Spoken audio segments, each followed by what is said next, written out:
আরো অনেকগুলো সাবজেক্ট যেগুলোতে স্বাভাবিকভাবে আমাদের পড়া হয় না, গতানুগতিক ভাবে আমরা অনেক পিছিয়ে থাকি, এগুলো নিয়ে নিয়মিত আলোচনা হবে ইনশাআল্লাহ। ক্লাস রুটিন অলরেডি দেওয়া হয়েছে যে রবিবারে ক্যান্টারবারি থেকে বিলকিস আক্তার শিউলি ম্যাম, সোমবারে অ্যানাটমি ও ফিজিওলজি নেবেন ডক্টর আব্দুল মান্নান স্যার খুলনা বিশ্ববিদ্যালয়ের প্রফেসর, মঙ্গলবারে ম্যাথমেটিকা আমার, বুধবারে হচ্ছে রসায়ন পড়াবে জুনায়েদ চৌধুরী, ডক্টর জুনায়েদ চৌধুরী, এর পরের দিনও আমার, আর শুক্রবারে অর্গান অফ মেডিসিন নেবে বিশ্বনাথ দত্ত স্যার, আর শনিবারে আলকোরাডার মস্কো ইদ্রিস আহমদ স্যার। যে কারণে নাইট ক্লাসের ইয়ে তো আমরা জানি, স্পেশালি মর্নিং এ এগুলো নিয়ে আলোচনা হবে ইনশাআল্লাহ। তো অনেক গুরুত্বপূর্ণ একটা মেডিসিন নাইট্রিক অ্যাসিড নিয়ে আজকের আলোচনা। তো নাইট্রিক অ্যাসিডের কনস্টিটিউশন সম্পর্কে, যেটা কাদের জন্য উপযোগী বা কিছু, এই সম্পর্কে গিয়ে মাস্টার ক্যান্ট তার লেকচারের মধ্যে একটা জায়গায় বর্ণনা করেছেন, broken down subject who are disposed to suffer from frequent attacks of diarrhea, যেসব ব্রোকেন ডাউন পেশেন্ট এবং যাদের যে ঘন ঘন ডায়রিয়া হওয়ার প্রবণতা আছে, অর কনস্টিপেশন অথবা কোষ্ঠকাঠিন্য, অর অল্টারনেট উইথ ডায়রিয়া, যে কোষ্ঠকাঠিন্য এবং ডায়রিয়াটা অল্টারনেট করে, কিছুদিন কোষ্ঠকাঠিন্য থাকে এরপর ডায়রিয়া থাকে, স্টুলটা নর্মাল ফর্মে আসে না, often needed this remedy if তখন দরকার হয় urine smell strong like that of horse, এটা ওই সময় দরকার হয় যখন মানে প্রস্রাবের যে গন্ধটা থাকে সেটা গোড়ার গন্ধের মতো। দেখুন আমরা সিমটম গুলো একটু এক জায়গায় চেষ্টা করি। মাস্টার ক্যান শুরুতেই বলতেছিলেন এটা ওই সমস্ত ব্যক্তিদের ক্ষেত্রে যে উপযোগী যারা প্রায় সময় ডায়রিয়াতে ভুগে বা কোষ্ঠকাঠিন্য ভুগে, বা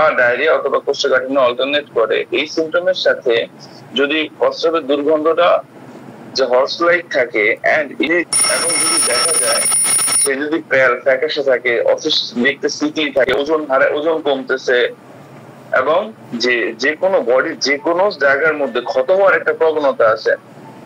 স্পেশালি আমরা নাইট্রিক অ্যাসিড সম্পর্কে যদি বলি যে মিউকোপুরুলেন্ট, যেখানে মিউকাস মেমব্রেন আছে, মিউকাস মেমব্রেন এবং স্কিনের মিলনস্থলের একটা ম্যানাস, মাউথ, নোজ, এই জায়গাগুলো মানে সশ্মিক ঝিল্লি এবং নর্মাল স্কিন, এই জায়গাটা যেই জায়গাটার মধ্যে মিলে ওই জায়গাটার মধ্যে গিয়ে নাইট্রিক অ্যাসিডের এটা ফাটে।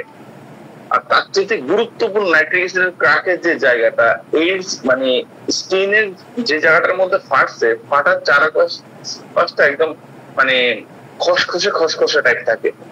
অন্যান্য মেডিসিনে তো ক্রাক আসছে স্কিনের মধ্যে, কিন্তু নাইট্রিক অ্যাসিডের এই জায়গাটা নাইট্রিক অ্যাসিডকে বিশেষায়িত করে। এবং এর সাথে যদি স্টিচিং লাইক পেইন থাকে, আর স্প্লিন্টার লাইক পেইন থাকে, সুই ফুটার মতো ব্যথা বা স্প্লিন্টার বিদ্ধ হওয়ার মতো ব্যথা থাকে, অবশ্যই আমরা এখানে নাইট্রিক অ্যাসিডকে চিন্তা করব। আর এই ব্রোকেন ডাউন, আমি অনুরোধ করছি জেসমিন ম্যাডাম, আপনার ভিডিওটা অন হয়ে আছে, এখান থেকে আমি অডিও অফ করে দিতে পারবো, কিন্তু আপনি যে কোনো কেউ ভিডিও আগে অন করো। আমরা গ্রুপের থেকে সবই অনুরোধ করছি, আপনাদেরকে আবার বলছি, এতে করে যিনি স্পিকার তার মনোযোগ বিঘ্ন, যারা তাদের মনোযোগ বিঘ্ন। কেন আপনার করবেন প্লিজ, আমি দুঃখিত সতর্ক করার জন্য। আচ্ছা স্যার, একটু খেয়াল রাখলে হয়। আচ্ছা, তো এখানের মধ্যে আমরা নাইট্রিক অ্যাসিডের যে কনস্টিটিউশন এই ব্যাপারটা মাস্টার ক্যান্ট এক্সপ্লেন করেছেন। ক্যান্ট যদি বিশাল বিস্তৃত করে আলোচনা করেছেন, আমি ইনশাআল্লাহ ক্যান্ট থেকে আলোচনা করবো। অ্যালেন স্পিনোটার মধ্যে অ্যালেন বলতেছে যে ওই সমস্ত ব্যক্তিদের ক্ষেত্রে elements from which depends on some violent poison, যে মারাত্মক কোন পয়জনের উপর সে dependent, from mercury, syphilis, scrofula or broken down cachectic constitution, যে মারাত্মক বিষ থেকে উৎপন্ন যে সমস্ত পারদ গুলো আছে, সিফিলিস হোক বা হচ্ছে এই স্ক্যাপুলা আছে, গন্ডমালা ধাতুগ্রস্ত যে রোগ থেকে উৎপন্ন, এবং যাদের বিকৃত স্বাস্থ্যটা একদম ভেঙে পড়ছে, যে ব্রোকেন ডাউন এন্ড ক্যাসেটিক কনস্টিটিউশন, এটা তাদের জন্য উপযোগী। এবং এদের কিছু এলিমেন্টস এর কথাও বলা হয়েছে, যে যেখানের মধ্যে দেখা যায় যে after continued loss of sleep, দীর্ঘদিন যখন এরা ঘুমায় নেয়, যে অনেক সময় ধরে এরা ঘুমায় নেয়, কোনো কারণে সে রাত জাগছে, যে লং লাস্টিং অ্যাংজাইটি, এবং দীর্ঘদিন ধরে অ্যাংজাইটির মাঝখানে তারা ছিল, over exertion of mind and body, যে অতিরিক্ত পরিমাণ এক্সারশন করছে মানসিক ভাবে এবং শারীরিক ভাবে, নার্সিং টু সিক, অসুস্থ মানুষের সেবা করতে গিয়ে, যেখানে আমরা পপুলেশন দিকে চিনি, anguish from loss this indifference and tired life, sadness before menses. দেখুন এই যে মেন্টাল জেনারেলের কথাটা এখানের মধ্যে বলা হচ্ছে যে দীর্ঘদিন ধরে যে রাত জাগছে, অনেক পরিমাণ উৎকণ্ঠার মাঝখান দিয়ে গেছে, কোন রোগীর সেবা করছে, শারীরিক মানসিক অতিরিক্ত পরিশ্রম করছে, বা তার ক্লোজ কেউ মারা গেছে, খুব ইনডিফারেন্স, খুবই উদাসীনতা কাজ করতেছে, জীবনের প্রতি বিতৃষ্ণা, এবং মাসিকের আগে দেখা যায় মন মরা থাকে, এদের ক্ষেত্রে মেনলি উপযোগী। এবং আমরা আরো দেখি যে persons are suffering from chronic disease, যে সমস্ত ব্যক্তিরা ক্রনিক ডিজিজে ভুগতেছে, who take cold easily, যাদের অল্পতেই ঠান্ডা লেগে যায়, আর ইজিলি ডিসপোজ টু ডায়রিয়া, যে ইজিলি ডিসপোজ টু ডায়রিয়া, যাদের অল্পতেই ডায়রিয়া হয়, rarely those who suffer from constipation, এরা খুব কমই কনস্টিপেশনে সাফার করে, বা এদের কনস্টিপেশন অলমোস্ট হয় না। ইভেন এই জায়গাটা মাস্টার ক্যান্টো এক্সপ্লেইন করেছেন, just not only Allen, master Kent only explain করেছেন এখানের মধ্যে যে সমস্ত ব্যক্তিদের মধ্যে নাইট্রিক অ্যাসিডটা ভালো কাজ করে, এই অধিকাংশ ব্যক্তির মধ্যে দেখা যায় যে এরা যে ডায়রিয়ায় ভুগতে থাকে, ক্রনিক ডায়রিয়া, দীর্ঘদিন ধরে এদের ডায়রিয়া চলতেছে। এই কথা বলার কোনো সুযোগ নাই যে কনস্টিপেশন হলে নাইট্রিক অ্যাসিড হবে না, হতে পারে, কিন্তু যে এর অ্যানাসটা খুব সেন্সিটিভ থাকে। এখন যদি হোল ম্যাট্রিয়ামেডিকের মধ্যে আমি যদি বলি, যে আমাকে যদি বলা হয় তুমি বলো তো যে কোন ওষুধটা র্যাকটাম সবচাইতে বেশি sensitive in our whole materia medica, I must need to say that this is the muric acid. মিউরিক অ্যাসিডের ব্যাপারে বলা হয় যে অ্যানাসটা এই পরিমাণে সেন্সিটিভ যে একটা টিস্যুর উপরে যদি সে বসে, সে লাফ দিয়ে ওঠে। যদি একটা সফট টিস্যুর উপরে, সিঙ্গেল একটা সফট টিস্যু আপনি রাখেন, এই সফট টিস্যুর উপরে যদি মিউরিক অ্যাসিড বসে, সে একদম লাফ দিয়ে ওঠে এখানের মধ্যে, এত পরিমাণে সেন্সিটিভিটি অ্যানাসের মধ্যে থাকে। যাই হোক, এখন আমরা জানি যে নাইট্রিক অ্যাসিডের যে ডায়রিয়ার যে বিষয়টা, এইটা মেইনলি নাইট্রিক অ্যাসিড কনস্টিপেশনের তুলনায় ডায়রিয়া বেশি ভোগে। ইভেন এই স্টুলটা পাস করতে গিয়ে তার অনেক বেশি স্ট্রেনিং, মানে অনেক বেশি পরিমাণে প্রেসারেজ তাকে করতে হয় সেটা পাস করার জন্য তাকে। এটা এই জায়গাটার মধ্যে খুবই গুরুত্বপূর্ণ। আমরা দেখি যে আমরা বারবার বলতেছিলাম যে এর যে সবচাইতে গুরুত্বপূর্ণ যে সিমটমটা, স্পেশালি আমরা এখানের মধ্যে দেখতে পাই স্প্লিন্টার লাইক পেইন, যে ব্যথাটা যেটা থাকে স্প্লিন্টার লাইক, এটা মেইনলি সিফিলিটিক মেডিসিন, কিন্তু হিউজ সাইকোসিফিলিটিক রেমেডি। কিন্তু নাইট্রিক অ্যাসিডকে টপ সিফিলিটিক বললে আমি 100% এখানে একটা medicine, top 3 medicine for antisyphilitic বললে এখানে নাইট্রিক অ্যাসিডকে রাখতে হবে। এই পরিমাণ এক্সফোলিয়েশন এখানের মধ্যে আছে, বোনের মধ্যে, স্কিনের মধ্যে ক্যারেজ ঘটাইতে পারে সে। যাই হোক, তো এখানের মধ্যে আমরা দেখি যে এর এই মানসিক যে অবস্থাটা, সে খুব ব্রোকেন ডাউন অবস্থার মধ্যে সে থাকে। এবং আমরা যদি আরো মেন্টাল কিছু স্টেট নিয়ে কথা বলে আমরা সামনে গেলে মনে হয় ভালো হয়, যে নাইট্রিক অ্যাসিডের যে পেশেন্ট গুলা থাকে, এরা সকালবেলা যখন ঘুম থেকে উঠে, যে তখন এদেরকে এড়ায় চলতে হয়, স্পেশালি আপন ওয়াকিং ইন দা মর্নিং, যখন সে ঘুম থেকে উঠে তার এড়ায় চলতে হয়। Patient is so irritable that এত পরিমাণে খিটখিটে হয় যে nitric acid can not be spoken to, সে কথা বলতে চায় না বা কথা বলতে পারে না, বললেই ঝামেলাটা তৈরি এখানের মধ্যে। And family learns to avoid him during this hour, এই ফ্যামিলিরা ওই সময় বুঝে যে এড়ায় চলতে হবে।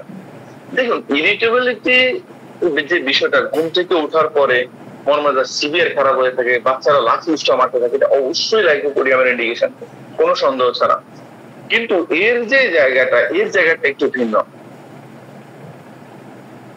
যে irritably eventually worsen and the develops the peevish and nasty character, এই যে খিচখিচে ভাবটা, মন মেজাজ খারাপ, এর nasty character দেখা যায় এর মধ্যে। এরা দেখা যায় যে কারোর সাথে কোনো কারণে রাগ হয়েছে, কোনো কারণে মনোমালিন্য হয়েছে, unmoved by apologies, কোনোভাবেই তাকে ক্ষমা করা যাবে না, পা ধরে ঝুলে থাকলেও না। দেখুন ডক্টর এলএম খানের একটা কেস ছিল, আমরা অনেকেই স্যারের সেমিনারে ছিলাম, যে এলএম খান একটা কেসের মধ্যে স্যার এই জিনিসটা এক্সপ্লেইন করেছিলেন যে আনমুভড বাই অ্যাপোলজিস। একজন রোগী ছিলেন স্যারের কাছে, যেখানের মধ্যে এর আগে উনি অনেক মেডিসিন, ওনার রেকটামের মধ্যে একটা ওয়ার্ডস লাইক ছিল, সেখানের মধ্যে আপনার অনেক মেডিসিন দেওয়া হয়েছে, অনেক ডাক্তার দেখিয়েছেন, ইংল্যান্ডে গিয়েছেন এবং কোটোপ্যাথি পর্যন্ত করেছেন, যে ওখানে অ্যানাস থেকে এই জায়গাটাকে একটু কেটে এটাকে কটন টেস্ট করে পর্যন্ত উনি অনেক হাইপোটেন্সি করে এটাকে খেয়েছেন, কোনো ইমপ্রুভই হচ্ছিল না, কোনো দিক দিয়ে ইমপ্রুভ হচ্ছিল না। পরে স্যারের কাছে যাওয়ার পরে স্যার কেস টেকিং করলো, কেস টেকিং করার পরে মোস্ট প্রবাবলি নাইট্রিক অ্যাসিডের প্রেসক্রিপশন করেছেন এবং সেটা হাইপোটেনসিভ প্রেসক্রিপশন করেছেন। করার পরে কয়েক মাস গেল, বললো কোনো ইমপ্রুভ নাই। পরে স্যার বলছে না আমি ওয়েট করবো।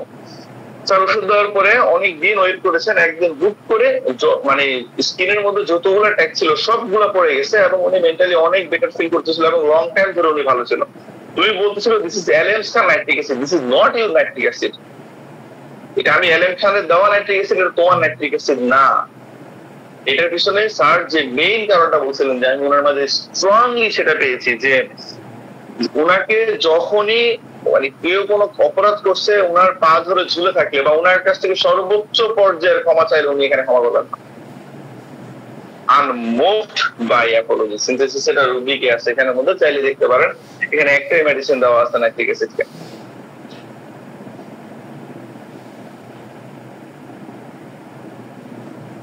যাই হোক, এবং এরা খুব সেলফিশ থাকে। নাইট্রিক অ্যাসিড পার্সোনালিটির মানুষগুলা যখনই হ্যান্ডেল করতে যাবেন বা যে কোনো হোমিওপ্যাথি হ্যান্ডেল করতে যাবে অবশ্যই তাকে মানে অনেক বিড়ম্বনার মধ্যে পড়তে হবে যেটা এক্সাক্ট নাইট্রিক অ্যাসিড হয়, মানে এক্সট্রিম লেভেল। আমরা ধরেন যদি এক্সপ্লেন করতে যাই, আমরা ধরেন যদি ম্যাডোরিনাম সম্পর্কে একটু কথা বলি, যে এক্সট্রিম ইন অল ডিগ্রিজ, যে ধরেন সে কাউকে ভালোবাসে সর্বোচ্চ পর্যায়ের ভালোবাসে, ঘৃণা একদম সর্বোচ্চ লেভেলের। ধরেন ক্লাসের টপার যদি ম্যাডোরাইনাম হয় 99, 97, 98, 99, 100, ক্লাসের ফ্লো 0, 5, 3। তো নাইট্রিক অ্যাসিডের ব্যাপারটা হচ্ছে, সরি ম্যাডোরাইনামের ব্যাপারটা হচ্ছে কমপ্লিটলি এরকম যে ম্যারোটিয়াস এক্সট্রাঅর্ডিনারি ম্যারোটিয়াস, ক্লাসের সবচেয়ে খারাপ ছেলেটা একদম চরম ভাবে খারাপ। তো এক্স্যাক্টলি একটা মেডিসিন থেকে আরেকটা মেডিসিনের আমরা এভাবে পার্থক্য করতে পারি। এবং ম্যাডোরিনামের যে ডুয়ালিটির বিষয়টা, আমরা অ্যানাকার্ডিয়ামের ডুয়ালিটি সম্পর্কে জানি, আমরা ম্যাডোরিনামের ডুয়ালিটি সম্পর্কে জানি। ডুয়ালিটি বলতে আসলে সে যেটা করে সেটা এক্সট্রিম লেভেলে করে। সে পোষা পানি খুব ভালোবাসে, বিড়াল ভালোবাসে, একটা বিড়ালকে সে ভালোবাসে বাসায় নিয়ে আসছে। আমি ম্যাডোরিনামের কথা বলতেছি, যে বাসায় নিয়ে আসছে, সে তাকে খুব আদর করাচ্ছে, খাওয়াচ্ছে, রাগ হয়েছে, 3 তলা থেকে আসার ডিমের হয়েছে। How much cruel. তো ম্যাডোরিনামের বিষয়টা আসলে কমপ্লিটলি এরকম। ও বলে যে আমার জীবনে আমরা অনেক পেশেন্টের মধ্যে পেয়েছি যে আমার জীবনে এমন কোন ড্রাগস নেই যা আমি ট্রাই করি না, স্ট্রিক্টলি সেইভাবে এক্সপ্লেইন করে। আমার জীবনে যে কি পরিমাণ নারীর কাছে আমি গিয়েছি সেটা হিসাব আমার কাছে নেই। ম্যাডোরিনামের জীবন চক্রটা এরকম থাকে, সেটাকে উপভোগ করে। যাই হোক, এবং আমরা এই নাইট্রিক অ্যাসিডের পার্সোনালিটির মধ্যে দেখতে পাই যে এদের বিহেভিয়ার খুব ভালো থাকে। যেমন এটার মধ্যে যখন কোনো ওষুধ প্রেসক্রিপশন করা হয়, আইসা স্ট্রিট বলে যে না ওষুধ কোনো কাজ করে না, ওষুধ হিউজ কাজ করছে এখানের মধ্যে ওষুধ। দেখুন এর আরেকটা প্রমিনেন্ট ক্যারেক্টারিস্টিক আছে এখানের মধ্যে, এর মাঝে ট্রিমেন্ডাস অ্যাংজাইটি কাজ করে। আমরা অ্যালেন স্কিনার থেকে দেখতেছিলাম, অ্যালেন বলতেছিলেন যে নাইট্রিক অ্যাসিডের যে স্যার কেউ কিছু বলতেছিলেন। আচ্ছা, তো এখানের মধ্যে ওর মারাত্মক পরিমাণে অ্যাংজাইটি কাজ করে। দেখেন অনেক দিন ধরে রাত জাগছে, অনেক বেশি পরিমাণে কাজ করছে, শারীরিক মানসিক ভাবে একদম এক্সস্টেড হয়ে পড়ছে একটা মানুষ। হিউজ পরিমাণে মার্কারি অ্যাবিউস হয়েছে তার বডির মধ্যে, তো প্রচুর কেমিক্যাল অ্যাবিউস হয়েছে তার বডির মধ্যে। এটা নিয়ে মানে কোনো কিছু বলার জায়গা নেই। কিন্তু বিষয় হচ্ছে এরপর এর মধ্যে বিভিন্ন রকম অ্যাংজাইটি কাজ করে, স্পেশালি স্বাস্থ্য নিয়ে।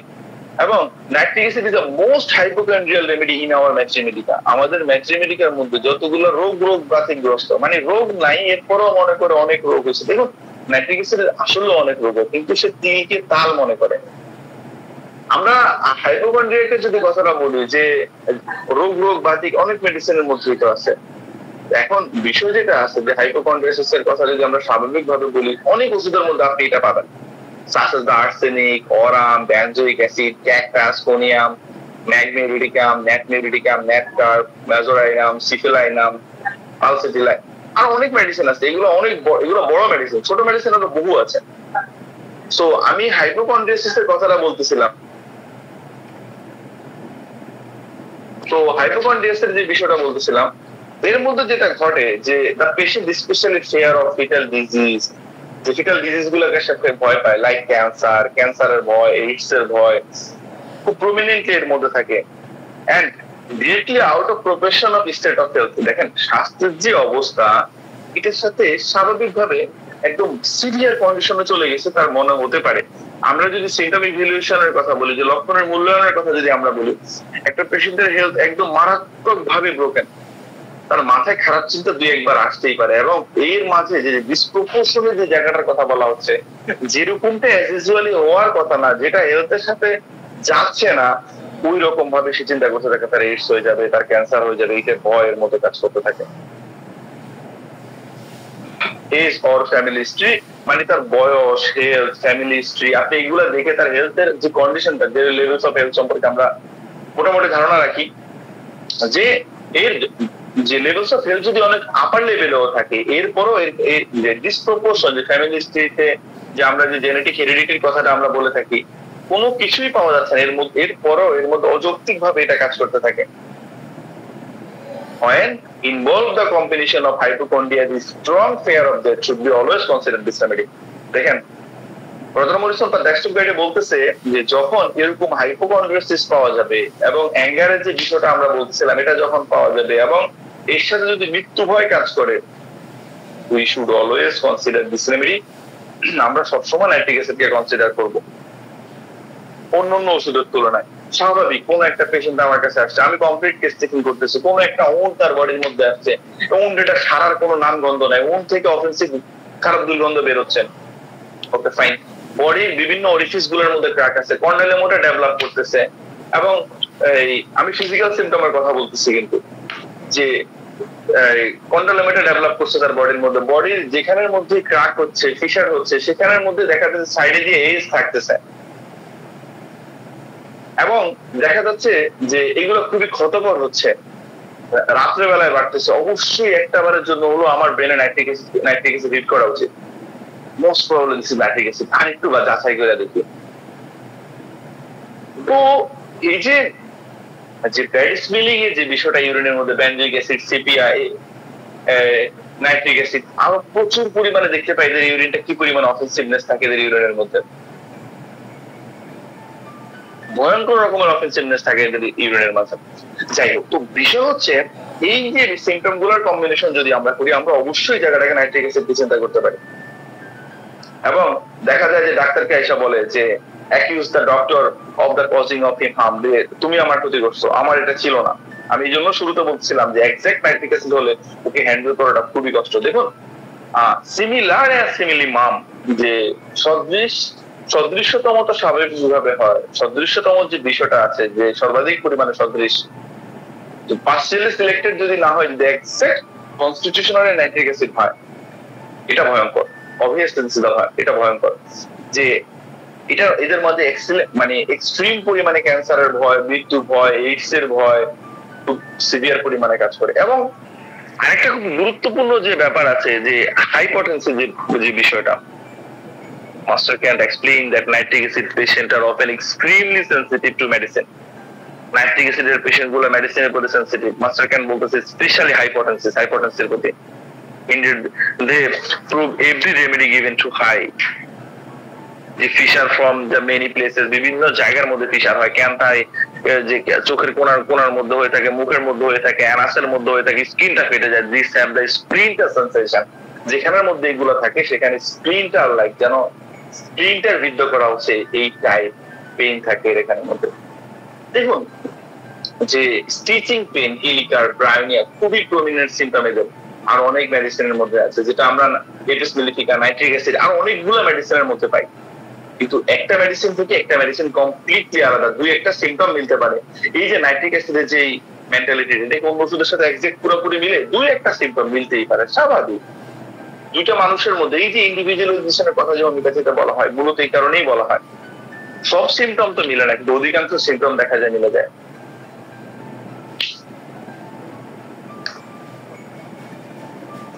যাই হোক, এবং এরা এক্সট্রিম লেভেলে চিলি থাকে, খুবই শীতকাতর থাকে, খুবই হার্ড পার্সন থাকে। আর অ্যাংজাইটির বিষয় নিয়ে আমি একটু কথা বলার আছে, এই বিষয়টা এখানে খুবই প্রায়োরিটি দেওয়া উচিত। এদের মধ্যে এই যে অ্যাংজাইটির যে বিষয়টা, এরা না সবসময় খেয়াল রাখবেন, নাইট্রিক অ্যাসিডের পেশেন্টরা কখনোই কালো রং সহ্য করতে পারে না। এই কালো রং দেখলে এদের মধ্যে প্রচুর পরিমাণে অ্যাংজাইটি কাজ করতে থাকে, সেটা এক্সট্রিম ডিগ্রিজ। দেখুন, অনেক মেডিসিন অনেক সিমটম থাকে। আমি বারবার এই কথাটা রিপিট করার পিছনে একটা উদ্দেশ্য আছে আমার, সেটা হচ্ছে যে অনেক মেডিসিনই তো অনেক লক্ষণ থাকে, কিন্তু সিমটমের ইন্টেন্সিটি তো এক না। এই যে ডার্কের প্রতি যে অ্যাভারশন এন্ড অ্যাগ্রাভেশনের যে বিষয়টা, আমরা যদি কিছু রুব্রিক দেখি আমরা আরো ক্লিয়ার হবো। সিনথেসিস ল্যাবরেটরি থাকলে খুলতে পারেন। এখানের মধ্যে mind anxiety, colour, black aggravation, এদের মধ্যে সিভিয়ার পরিমাণ অ্যাংজাইটি কাজ করে যখন সে কালো কালার দেখে। এখানে একটাই মেডিসিন দেওয়া আছে nitric acid, anxiety, colour, dark colour aggravation, একটাই মেডিসিন নাইট্রিক অ্যাসিড কি দেওয়া আছে। মাইন্ড অ্যাংজাইটি কনজেশন টু হার্টের কনজেশনের কারণে সিভিয়ার পরিমাণে। দেখুন, আমরা রোজার মডিসনের ওই কথাটাকে আনলে এই রুব্রিক গুলা বুঝতে আমাদের জন্য সহজ হবে। দেখুন, ডিসপ্রপোর্শনের কথা মডিসন উল্লেখ করেছেন এখানের মধ্যে, যে যেখানের মধ্যে the patient especially fear of fatal disease like cancer is often greatly out of proportion to his health. এই যে তার যে ভয়গুলো এর মধ্যে কাজ করতেছে, সিভিয়ার পরিমাণ সিভিয়ার কোন ডিজিজ, সেটা ক্যান্সার, এইডস, ডেথের যে বিষয়টা এর মধ্যে কাজ করতেছে, স্বাভাবিকভাবে এর হেলথ, স্বাস্থ্যের অবস্থা, বয়স এবং ফ্যামিলি হিস্ট্রি নিয়ে কোনোভাবেই একই রকম মনে হবে না। এর মেইন চিনার রাস্তা হচ্ছে এইটা। কোন কালার, স্পেশালি ডার্ক কালার, কোন কালার বলতে স্পেশালি ডার্ক কালার তার সহ্য হয় না। অল্পতেই সিভিয়ার পরিমাণে অ্যাংজাইটি হয়। পাস্ট হিস্ট্রি নিলে নাক্সভূমিকা লাইক মনে হতে পারে, কোকুলাস লাইক মনে হতে পারে। No, this is not nux vomica, this is not cocculus, this is nitric acid. অনেক হিস্ট্রি পাওয়া যাবে এর মধ্যে, সে অনেক বেশি পরিমাণে রাত যাচ্ছে। যাই হোক, এবং এদের মধ্যে সবচেয়ে ভয়ঙ্কর যে বিষয়টা কার্সিং, এদের মধ্যে খুব প্রমিনেন্টলি আমরা পাই। আমরা কার্সিং এর বিষয়টা যদি একটু বলি, যে হোল ম্যাটেরিয়ামেডিকাতে সবচেয়ে বেশি কার্সিং করে হচ্ছে দুইটা মেডিসিন, তোর উপর আল্লাহর গজব করি। ফর এক্সাম্পল, খারাপ ভাবে তোর এটা নষ্ট হয়ে যায়, তোর ওইটা চলে যায়, যতগুলো কার্সিং করে হোল ম্যাটেরিয়ামেডিকার মধ্যে এক্সট্রিম লেভেলে দুইটা মেডিসিন করে, একটা অ্যানাকার্ডিয়াম, একটা nitric acid. Never forget this remedy. Anacardium এবং নাইট্রিক অ্যাসিড লেভেলে কেউ কাজ করে না, বিলিভ অর নট। সবচাইতে বেশি কাজ করে দুইটা মেডিসিন। আর স্পেশালি যদি কোনো বাচ্চাকে এই অবস্থায় পান, এরকম ভাবে কাজ করতেছে, অবশ্যই একটা বারের জন্য হলো নাইট্রিক অ্যাসিড কে ভাববেন।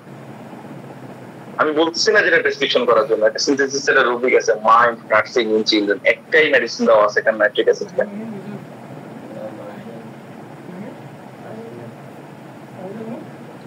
এবং এর মধ্যে একটা স্ট্রং ডিলিউশন থাকে, তার চুলগুলো যেন পড়ে যাচ্ছে, আসলে চুল পড়তেছে না।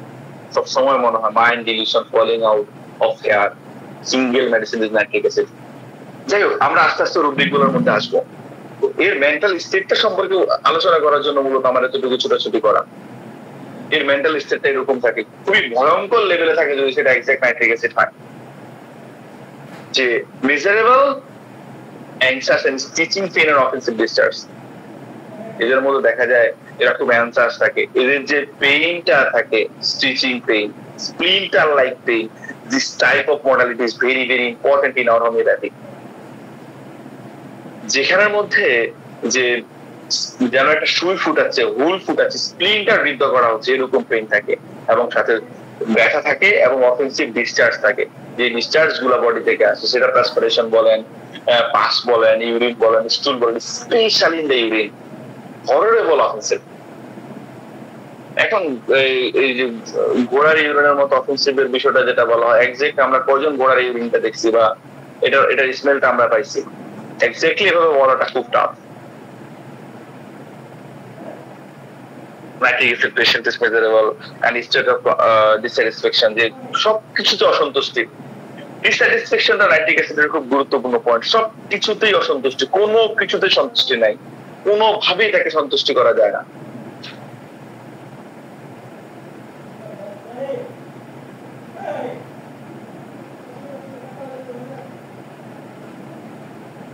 তো ডিস্যাটিসফাইড যে বিষয়ের কথা বলতেছিলাম, এগুলো আরো অনেকগুলো মেডিসিনের মধ্যে আছে।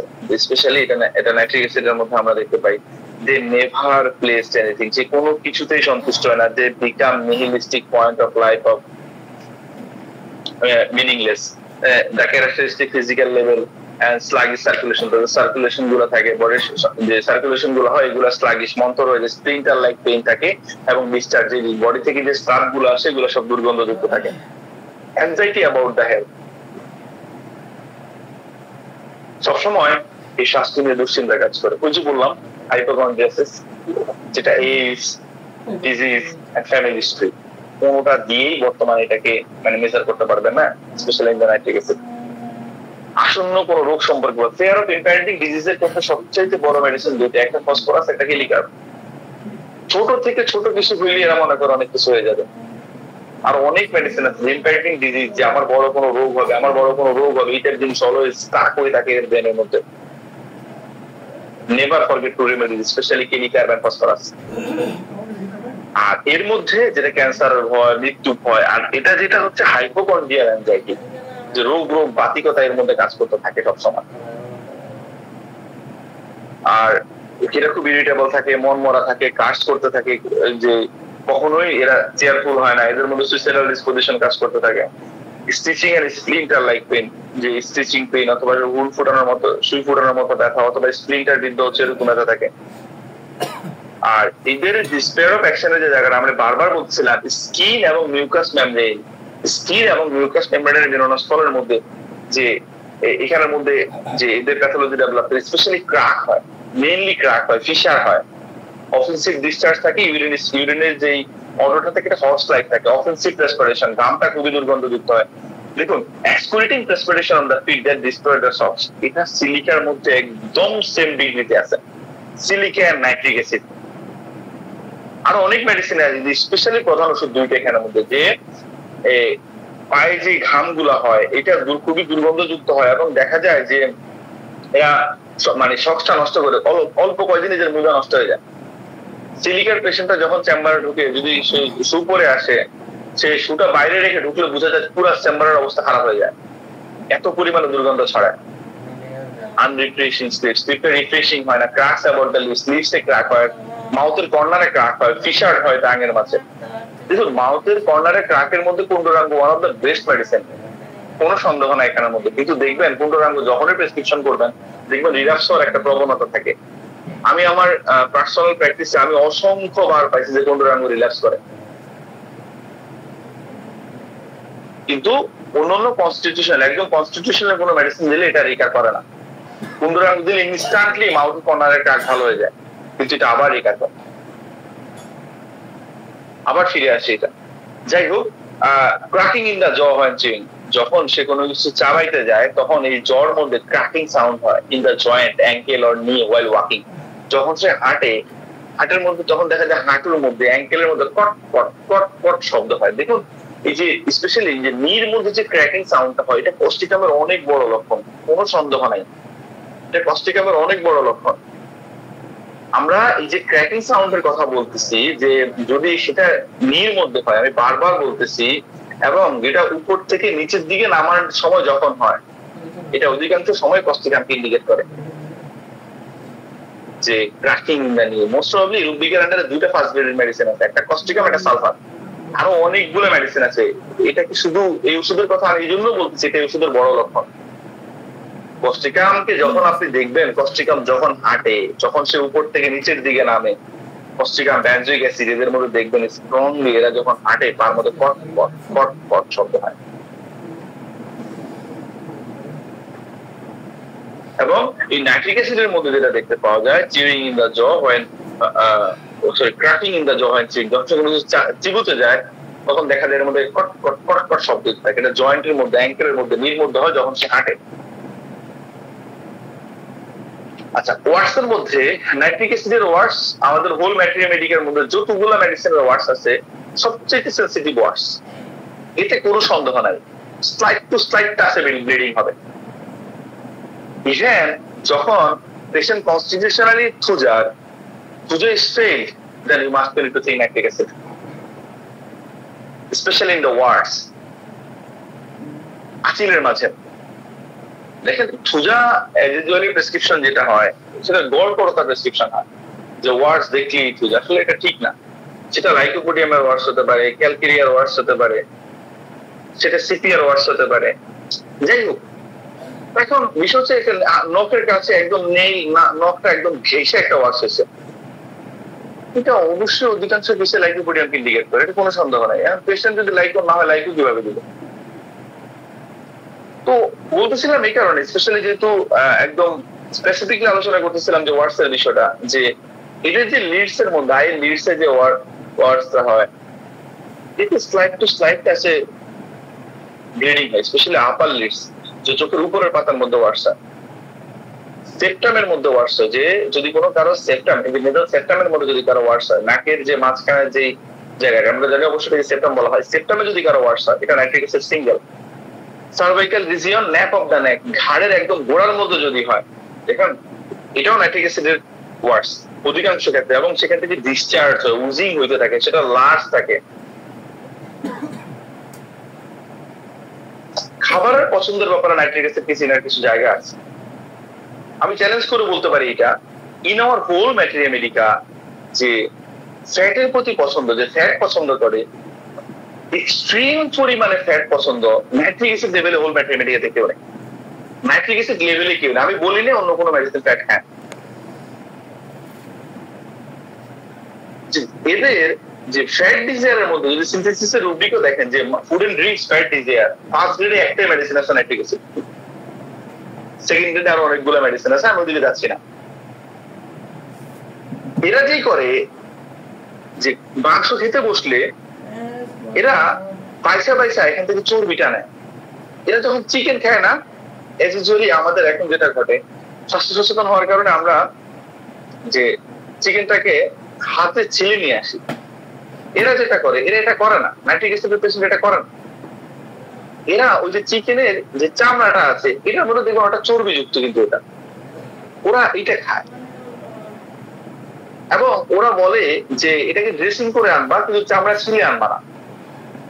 অধিকাংশ কেসে নাইট্রিক অ্যাসিডের মধ্যে আপনি এটা পাবেন। আমি জাস্ট এই কথা একটা বারের জন্য, এটা দ্রাবিশ কথা আমি বলতেছি না যে কেউ ফ্যাট খাচ্ছে এইখানে নাইট্রিক অ্যাসিড প্রেসক্রিপশন করে দাও না।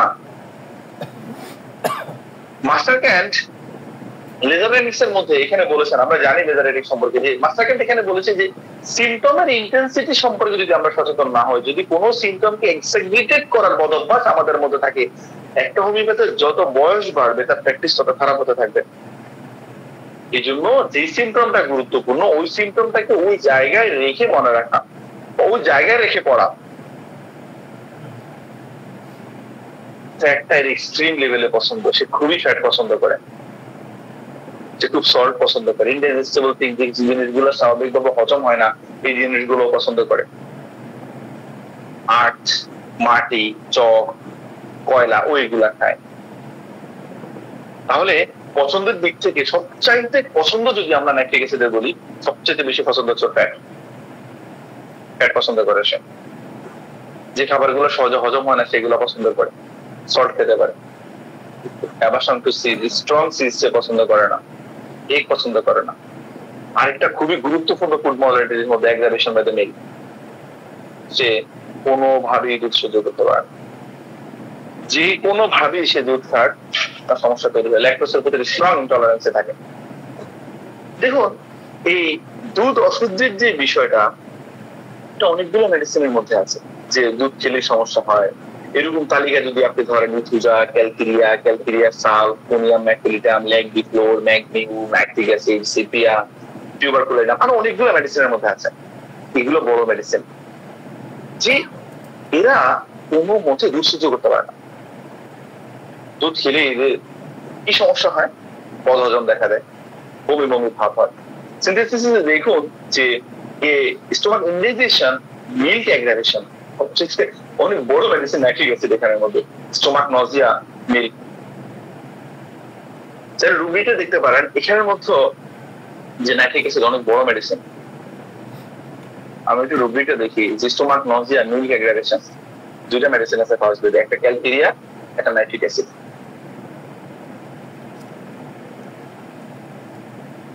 তো এদের যেটা হয় যে এরা দুধ সহ্য করতে পারে না, দুধ খেলেই সমস্যা করে, strong desire for the fat, সে খুবই ফ্যাট পছন্দ করে। ইনডাইজেস্টেবল থিং, যে খাবারগুলো সহজে হজম হয় না সেগুলো পছন্দ করে। দুধ খেলে তার সমস্যাগুলো বাড়ে, সহবাস পরবর্তীতে সমস্যা বাড়ে। কি হয়? চিন্তা ভেজে না সিরিয়াল লেভেলে চুল কেটে থাকে। আরেকটা খুবই গুরুত্বপূর্ণ লক্ষণ আছে, সেটা হচ্ছে এই সিভিয়ার পরিমাণে ব্যাক পেইন।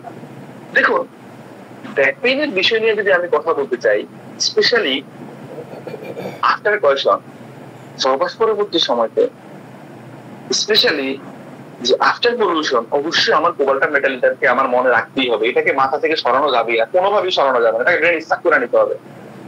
এটা কোবাল্টামের অনেক বড় লক্ষণ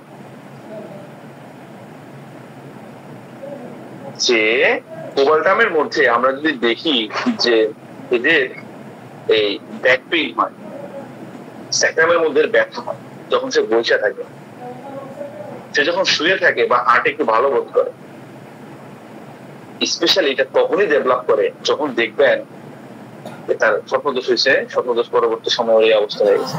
একটা বারের জন্য হলো কোবাল্টাম মেটালের চিন্তা করবেন।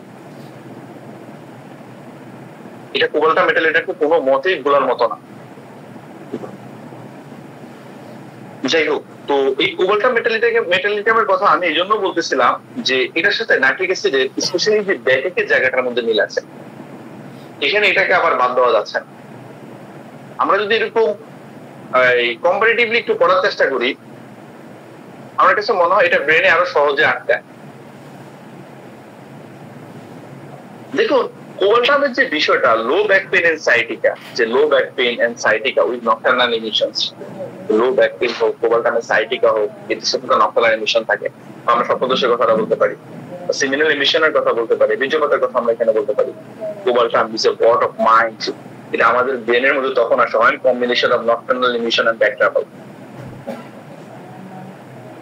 যদি মডালিটি দিয়ে আলাদা করতে যাই, the pain in sciatica amyloid beta laying, যখন এদের যে পেইনটা হয়, সাইটিকা যে ব্যথা হয়, শুইলে ভালো থাকে, পোস্ট ফ্রম সিটিং যদি সে বসে, অ্যাকম্পাইন্ড বাই উইকনেস অফ লেগস, এবং সাথে দেখা যায় পায়ের মধ্যে খুব দুর্বলতা থাকে এখানের মধ্যে। আমার পার্সোনাল প্র্যাকটিসে যে একটা ইম্পর্টেন্সের কেস ছিল, জাস্ট কোবাল্টাম, বিলিভ মি, আমি মোস্ট প্রবাবলি তখন মেডিসিনাল স্কিল আমার কাছে ছিল না। আজ থেকে মনে হয় 5 বছর আগে হবে, 4 থেকে 5 বছর আগে উনি একটা প্রেসে কাজ করেন। তো কোন একটা কারণে উনি আমার কাছে এসেছিলেন, বলতেছে আমার সিভিয়ার পরিমাণে ব্যাকে করছে, সাথে স্ট্রং এই মডালিটি ছিল। আমি কোবাল্টাম প্রেসক্রিপশন করি, আমাকে বলতেছে আপনি কি আমার একটা সময় বাড়ানোর জন্য ওষুধ দিয়েছেন? আমি বলি কেন, কি হয়েছে? ওরা আমাকে বলছে আলহামদুলিল্লাহ আমার সময় আগে থেকে অনেক বাড়ছে। দেখুন, আমরা শুধু এই কথাটা এই জন্য বলতেছিলাম যদি সিমটম সিমিলারিটি থাকে, অন্যান্য জায়গাটা স্ট্রংলি ইমপ্রুভ করে। আর কোবাল্টাম যেহেতু অবশ্যই মেটাল, ওষুধটার অবশ্যই ভ্যালু আছে।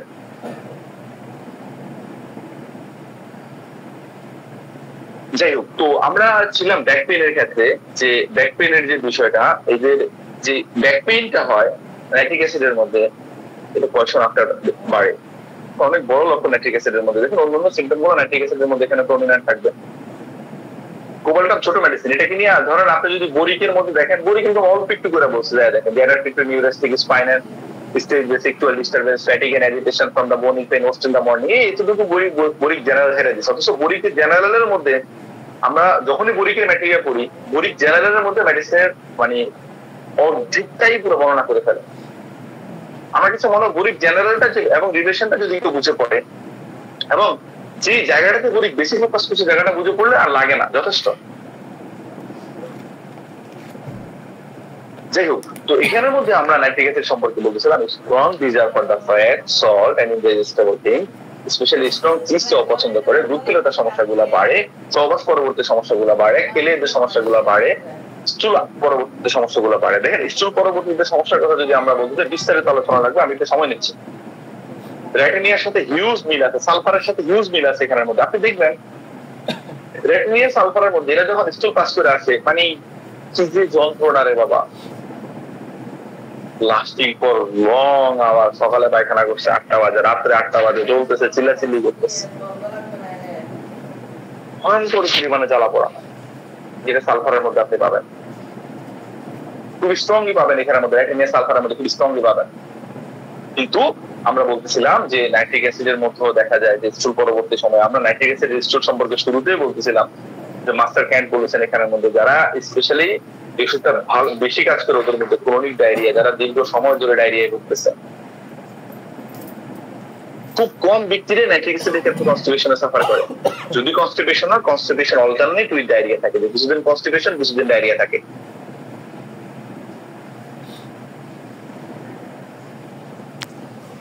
আচ্ছা, এদের উপশমের ব্যাপারে কিছু কথা বলা যাচ্ছে এবং সেটা স্ট্রং একটা সিমটম আছে রাইডিং, ভ্রমণের উপশম হয়। হিয়ারিং ইম্পেয়ার্ড, কানে শুনতে পাচ্ছে না, কানে শোনার কোনো সমস্যা হচ্ছে, যখন সে ট্রাভেল করতেছে ভালো শুনতেছে, এটা গেছে graphites. Riding in a carriage aggravation, অবশ্যই কোকুলাস ইন্ডিকা। ভ্রমণ করলে সমস্যাগুলো বাড়ে, কোকুলাস ইন্ডিকার অনেক গুরুত্বপূর্ণ লক্ষণ। কিন্তু উপশমের বিষয়টা ইংলিশের মধ্যে হ্যামারেজটা কমপ্লেন উপশম হয় হাঁটলে, এটা পিকুলারিটি আছে এখানের মধ্যে। আমরা দেখতে পাই যে নাইট্রিক অ্যাসিডের যে পেশেন্ট গুলো থাকে এদের ভ্রমণ উপশম হয় যদি সে লুজ ক্লথিং করে, যে লুজ ক্লথিং, যে ঢিলেঢালা পোশাক পরলে তার উপশম হয়, শুইলে উপশম হয়, ওয়েট ওয়েদার এদের উপশম হয়।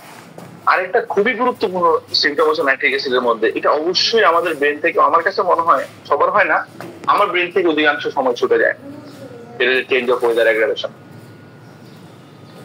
দেখুন, চেঞ্জ অফ ওয়েদার অ্যাগ্রাভেশনের কথা যদি আমরা বলি, আমাদের ব্রেনে সবচাইতে বড় দুইটা মেডিসিন স্ট্যাক করে থাকে, একটা হচ্ছে ডালকামার, একটা রাস্টক্স। কোনো সন্দেহ নাই দুটো ওষুধ সম্পর্কে আমাদের। আমরা দেখতে পাই যে এর বাহিরেও ব্রায়োনিয়া, ম্যাক্স মস্কেটা, ফসফরাস, সেরেনাল ভালভ, রডোডেন্ড্রন, সিলিকা এবং টিউবারকুলিনামের মধ্যে স্লাইট ওয়েদার চেঞ্জে সমস্যা হয়। কিন্তু এই নাইট্রিক অ্যাসিডের মধ্যে মারাত্মক পরিমাণে শীতকান্ত রোগী, এরপরও কি যদি ওয়েদার চেঞ্জ করে এসি রুমে গেছে থেকে বেরিয়ে শুরু হয়েছে, নর্মাল টেম্পারেচার থেকে এসি রুমে যেতে শুরু হয়েছে, মানে হালকা থেকে হালকা। ইভেন যখন সিজনটা চেঞ্জ হয় দিনের বেলায় স্বাভাবিক ভাবে এখন যে সময়টা চলতেছে, যত গরমে পড়ুক চেষ্টাতে দিকে হালকা একটু ঠান্ডা হলো, ফ্যানটা কমায় দেওয়া লাগে অনেক ক্ষেত্রে। এই যে নাইট্রিক অ্যাসিডের মধ্যে দেখা যায় যে চেঞ্জ অফ ওয়েদারের যে সমস্যাগুলো বাড়ে, ইস জায়গাতে ডালকামারা, ইস জায়গাতে রাস্টক, ইস জায়গাতে টিউবারকুলাইনাম, সিলিকা, এদের এই ওয়েদার চেঞ্জের সমস্যাগুলো বাড়ে, চেঞ্জ অফ ওয়েদারে।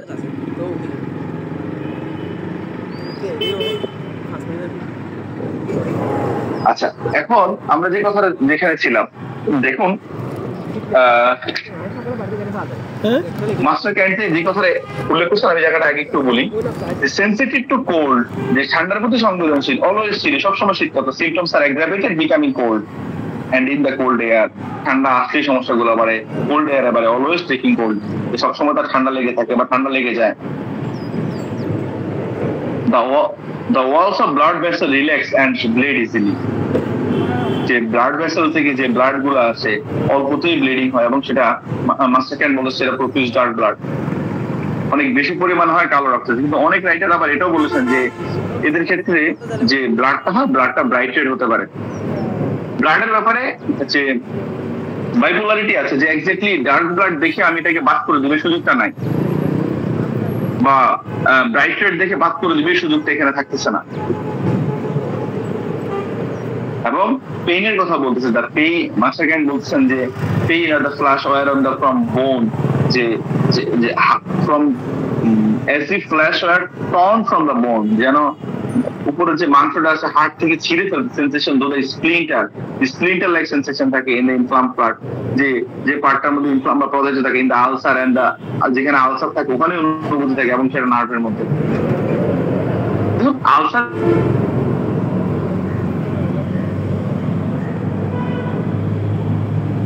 ওদের ব্যাপারটা ওদের জায়গাটাতে, আর্সেনিকের মধ্যে যেটা থাকে ওয়াটার অ্যাপ্লিকেশন অ্যামিলেশন হয়, গরম দিলে তার কাছে ভালো লাগে।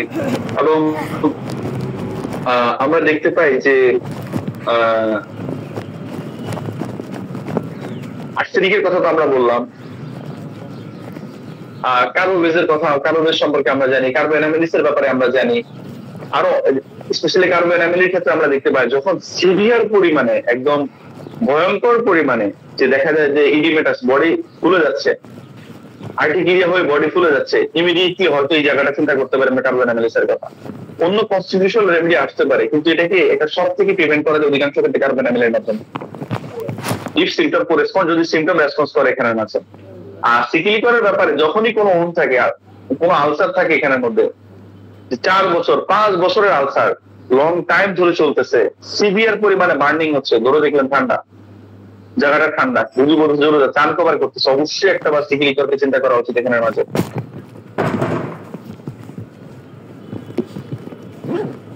Suppuration where there is no tendency to get repair, যেখানে মধ্যে সাপুরেশন হয়েই চলতেছে, এখানে নাইট্রিক অ্যাসিডের মধ্যে যে হিলের কোনো খোঁজ খবরও নাই, যেটা ভালো হবে এর কোনো খোঁজ খবর নাই। It has been observed the patient requiring nitric acid subject diarrhea than constipation. And বলতেছেন, আমি বারবার এই কথা বলছি যে এর অধিকাংশ ক্ষেত্রেই, যে আমি ক্যান থেকেই বলি, it has been observed করা হচ্ছে যে একটা পেশেন্ট রিকোয়ার্ড নাইট্রিক অ্যাসিড, ওই সমস্ত ব্যক্তিদের ক্ষেত্রে নাইট্রিক অ্যাসিড ডায়রিয়া দেন কনস্টিপেশন, যারা যে কোষ্ঠকাঠিন্যের তুলনায় ডায়রিয়াতে বেশি সাফার করে, আর যদি সেটা হয় সেটা অর্ডার করে। It has cured many complaints of patient, এটা পেশেন্টের অনেকগুলো কমপ্লেইন ভালো করছে, who are never comfortable when riding in a carriage, never so comfortable as when riding in carriage। যখন এটা অধিকাংশ, আমি আবার রিপিট করি, জায়গাটা খুব গুরুত্বপূর্ণ, it has cured, যে নাইট্রিক অ্যাসিডে কিউর করছে মেনি কমপ্লেইন, অনেকগুলো সমস্যা ইন পেশেন্ট, রোগীদের মাঝে, who are never so comfortable as when riding করে, যখন ভ্রমণে সে যেই পরিমাণে ভালো অনুভব করে অন্য কোনো সময় সেই পরিমাণে ভালো অনুভব করে না। এটা অনেক গুরুত্বপূর্ণ লক্ষণ নাইট্রিক অ্যাসিডের মধ্যে। প্লিজ, টুইস্টিং অফ মাসেলস, যে মাসেল টুইস্ট করাটা in all parts of body, বডির অনেক পার্টের মধ্যে মাসেল গুলো টুইস্ট করতে থাকে, যেটা আমরা এগারিক অ্যাসিডের মধ্যে স্ট্রংলি পাই। এগারিক অ্যাসিডের মধ্যে যেটা হয়, সিঙ্গেল একটা মাসেল টুইস্ট করতে থাকে।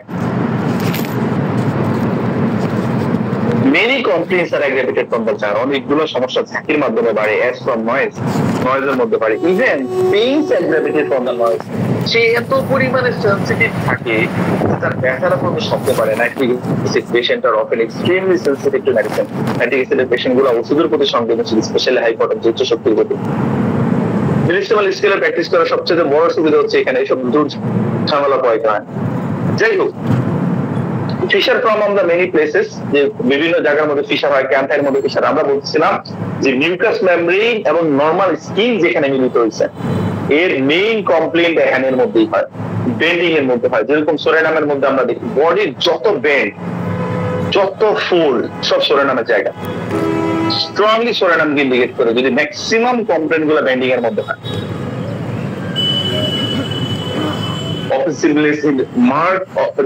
offensiveness mark condition of the patient, এই পেশেন্টের মধ্যে অফেন্সিভনেস পাওয়া যায়, এটা মার্ক ফিচার থাকে এর মধ্যে।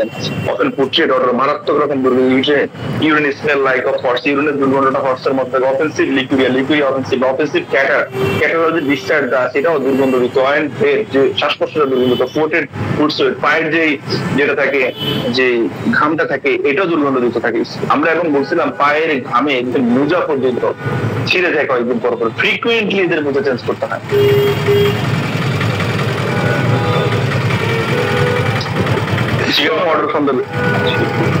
স্যার মানে ছেড়ে যায় বলতে স্যার ক্ষয় হয়ে যায় স্যার, এক্স্যাক্টলি, যে এই ঘামটা এত পরিমাণে ক্ষতকারী থাকে যে এটা যখনই লাগে স্যার, একটা করসিভ জিনিস ভালো জায়গায় লাগালে তো নষ্ট হবেই স্যার, আর ওর বডির যে কোনো ডিসচার্জ গুলোই করসিভ থাকে স্যার।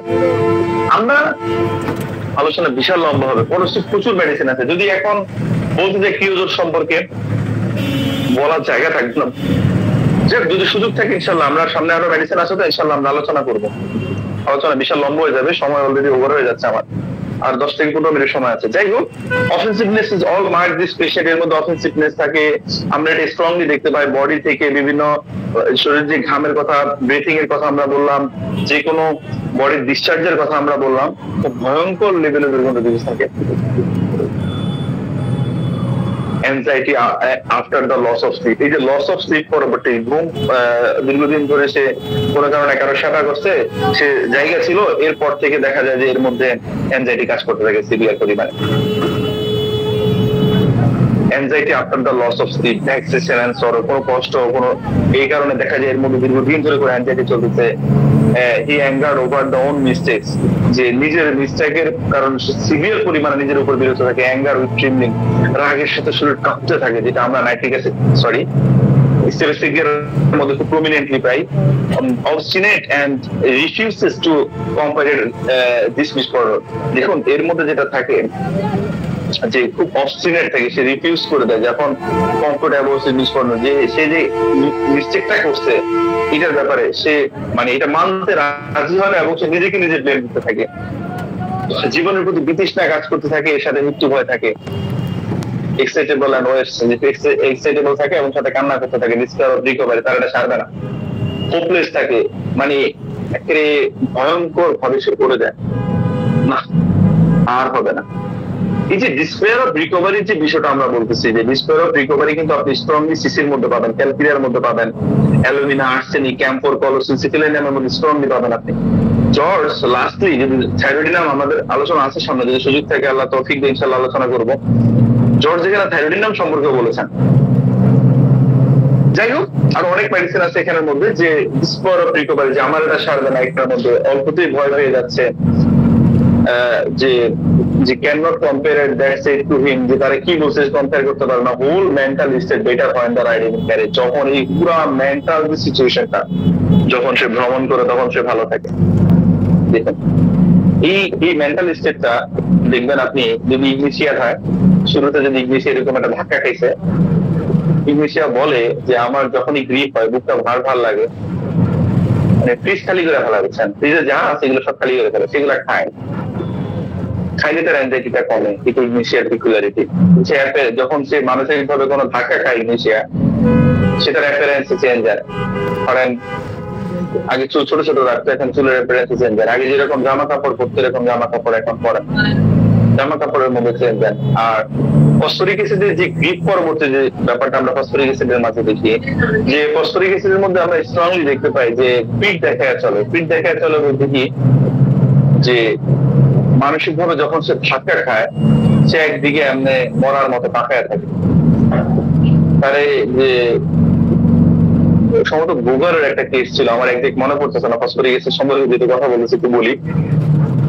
ওনার কাছে প্রথম একটা রুগী আসছেন, আসার পরে সিভিয়ার জ্বর নিয়ে আসছেন, আসার পরে উনি প্রেসক্রিপশন করলো, উনি বললো আমি ওষুধ দিতে পারবো না, আমি কোনো সিমটম খুঁজে পাচ্ছি না, চলে যান, কালকে আসেন। কালকে আবার আসছেন, উনি আবার কেস টেকিং করলো, উনি ওষুধ দিতে পারতেছে না, বলে আপনি চলে যান, আমি ওষুধ দিতে পারতেছি। তৃতীয় দিন রুগী আর আসার অবস্থা নেই, রুগী বিছানায় পড়ে গেছে। তো যখন এই অবস্থা উনি দেখতে গেলেন, উনি দেখতে যাওয়ার পর কি অবস্থা বাবা, মানে কি অবস্থা জিজ্ঞেস করতেছিল বা কি সিচুয়েশন চলতেছে জিজ্ঞেস করতেছিল, সব উত্তর ফ্যামিলি দিচ্ছে, ওর কোনো কথাবার্তা নাই। ওর যে এত হাই টেম্পারেচার 104 হয়ে গেছে, 104 প্লাস হয়ে যাচ্ছে অলরেডি,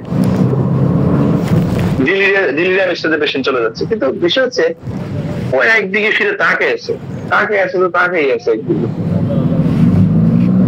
আসলে ব্যাপারটা করতেছে আশেপাশে যদি কি বলছে ওটা বুঝতে পারতেছে না। ফসফরিক অ্যাসিডের মেইন ঝামেলাটা হচ্ছে এখানে, আসলে বুঝতে পারতেছে না যদি কি জিজ্ঞেস করতেছে, কি হচ্ছে এখানে বলতে পারবো না। দেখেন এই জায়গাটা যদি ওপিয়ামের হতো, যে ওপিয়াম কথাগুলো বলতে পারে যে একদিকে তার কি সমস্যা হচ্ছে, হট ট্রান্সপিরেশন সহ অন্যান্য বিষয়গুলো ওপিয়ামের আমরা জানি। কিন্তু ফসফরিক অ্যাসিড যেটা হয় যে একদিকে ফিরে তাকায় আছে তো তাকায় আছে, কোনো বুঝতে পারেন না। আর এই কনফার্মেটরি সিমটম হচ্ছে যে জুসে চিং খেতে সে পছন্দ করে। পরে উনি যখন এই সিমটমটা উনি দেখছে, উনি বলতেছে এটা phosphoric acid, prescribing phosphoric acid. Phosphoric acid দেওয়ার কয়েক ঘন্টার মধ্যে পুরো জ্বর চলে গেছে, ইভেন যে তার আগে অনেকগুলো সিমটম যে সাপ্রেস সিমটম গুলো ফিরে আসছে। দেখুন প্রেসক্রিপশনের জায়গাটা কোন জায়গা থেকে প্রেসক্রাইব করা হলো। তো বিষয় এই কথাটা মূলত এই জন্য বলা, ফসফরিক অ্যাসিডের জায়গাটা আসলে ভিন্ন, যে গ্রিপ পরবর্তী সময় এক একটা মেডিসিন এক একটা টাইপ রিয়েক্ট করে। আপনি স্টার্টিং রিয়েক্ট করতে দেখবেন, গ্রিপ পরবর্তী সময় জীবনেও না। ওই একটা প্রফেসর মানুষ, খুব উচ্চপদস্থ ব্যক্তি, এর কারণে তারা খুব অপমান করছে, খুব হিউমিলিটেট করছে, খুব হিউমিলিটেশনের মাঝখানে স্টার্ট গেছে, কিচ্ছু বলবো, চুপ করে থাকবো, আর দিয়েছে না কিছু না। এটা কিভাবে বলবো, আমি সিনিয়র আমাকে একটা বললো, এই ভাবতে ভাবতেই শেষ, স্টপ করে শেষ, দুনিয়া থেকে বিদায় নিয়ে নিছে। আমি এটা বলতেছি না যে এরকম ভাবতে ভাবতে স্টাফ বিদায় নিয়ে নেয়, তো অধিকাংশ ক্ষেত্রে স্টাফের ক্ষেত্রে এটা ঘটে। আমরা যে অরাম সম্পর্কে এত বিস্তারিত আলোচনা করি, অরাম সম্পর্কে এত পড়াশোনা করি, যে সুইসাইডাল ডিসপোজিশন অরামের মাঝে পাই, আসলে কি এক্সাক্ট অরামের পেশেন্ট আমরা পাই? কয়জন বুকে হাত দিয়ে বলতে পারবেন বলুন তো আমাকে? কথাটা আমি এই জন্য বলতেছি, মেডিসিনটাই এরকম। অরাম মানে মানে লাইক তো যেরকম চেটে বড় হওয়া পাবলিক, ওরম খেটে বড় হওয়া পাবলিক, নাচ কমিকে খেটে বড় হওয়া পাবলিক, কাউকে চেটে না, কাউকে তোষামতকারী পাবলিক না এরা, অনেক কষ্ট করে উঠে উপরে নিয়েছে, কোটি কোটি টাকা বানায় ওরা, খুবই রিফাইন্ড পার্সন থাকে, হুট করে সবগুলো টাকা মেরে খেয়ে গেছে, বাসায় এসে কিচ্ছু বললো, খাওয়া দাওয়া করলো, জম করে জাম্প করছে, হাতের একটা রক কেটে ফেললো, কেটে দিয়ে জাম্প করছে উপর থেকে, মানে ধরেন সে ডুবে মরবেন, হাতের রক কেটে অনেক ভারী, ধরেন 30 কেজি 40 কেজি কিছু একটা, অনেক ভারী কিছু একটা বাইজা পানিতে ডুবে যাবে, মানে কোনো ভাবে তারা বাঁচাতে পারলাম। ওরা মেন্টালিটিটা আসলে ম্যাক্সিমাম ক্ষেত্রে এরকম হয়। যাই হোক, আমি শুধু বলতে চাচ্ছিলাম যে গ্রিক পরবর্তী সময়ে এই যে আমরা এলিমেন্টস ফ্রম গ্রিকের যে কথাটা আমরা বলি, সব মেডিসিন এক না, সিমটম কখনোই এক থাকে না। যে গ্রিক পরবর্তী সময়ে ফেইন্ট হয়ে যাওয়া ইংলিশের অনেক গুরুত্বপূর্ণ লক্ষণ, কয়টা ওষুধের মধ্যে আপনি এটা পাবেন? যে ফেইন্টনেস ফ্রম দ্য গ্রিক, অন্যদিকে চলে যাচ্ছি আমি, বাট আমি শুধু বলতে চাচ্ছিলাম যে নাইট্রিক অ্যাসিড গ্রিক পরবর্তী সময়ে ওর রিঅ্যাকশন, ইগনিশিয়া, কস্টিকাম, ল্যাকসিস, ন্যাকমিউর, ফসফরিক অ্যাসিড, স্ট্যাট, এগুলা কোনো মতে একরকম না, কোনোটার ধারে কাছেও কেউ নেই, সোজা কথা হয়েছে এটা।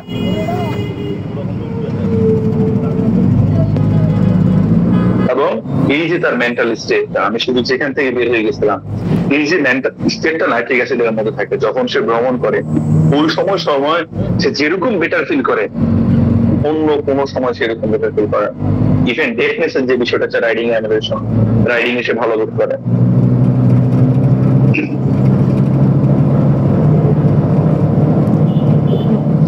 যাই হোক, আলোচনা শর্ট করা দরকার। স্যার আমাকে একটু 30টা সেকেন্ড সময় দেন, আমি আসতেছি, আমি তো পানি খাবো। জি,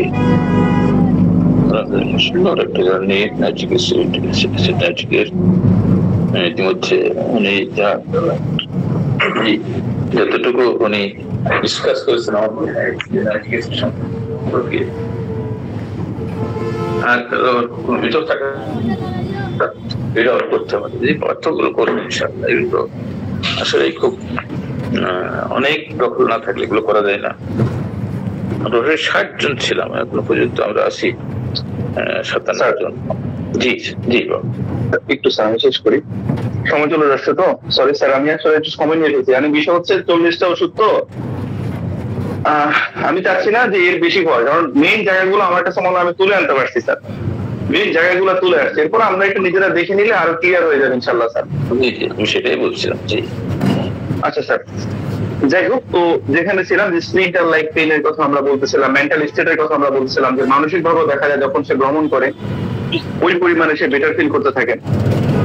এবং যেটার উল্টা পজিশনে কোকুলাস সিন্ডিকেটের কথা আমরা বলেছিলাম, যে কোকুলাস ভ্রমণ করলে সকল সমস্যাগুলো বাড়ে, হার্টাইগো থাকে, সে অনেক বেশি পরিমাণে কেয়ারিং থাকে, কোকুলাসের কনস্টিটিউশনটা এক্স্যাক্টলি ভিন্ন। নাইট্রিক অ্যাসিডের সাথে স্ট্রং এনিমিক্যাল রিলেশন আছে ল্যাকটোসিসের সাথে। আর নেক্সট থেকে একটু আলোচনা করার ছিল, এরপর আমি ছেড়ে দিয়েছি। আর বিস্তারিত বহু আলোচনা রয়েছে, এত আলোচনার দরকার নেই, মানে জাস্ট একটু জিস্ট পয়েন্টটা আমি নেক্সট থেকে তুলে আনার চেষ্টা করি। নেক্সট শুরুতেই বলতেছে, it has a peculiar affinity to mucus outlet where the skin and membranes joint.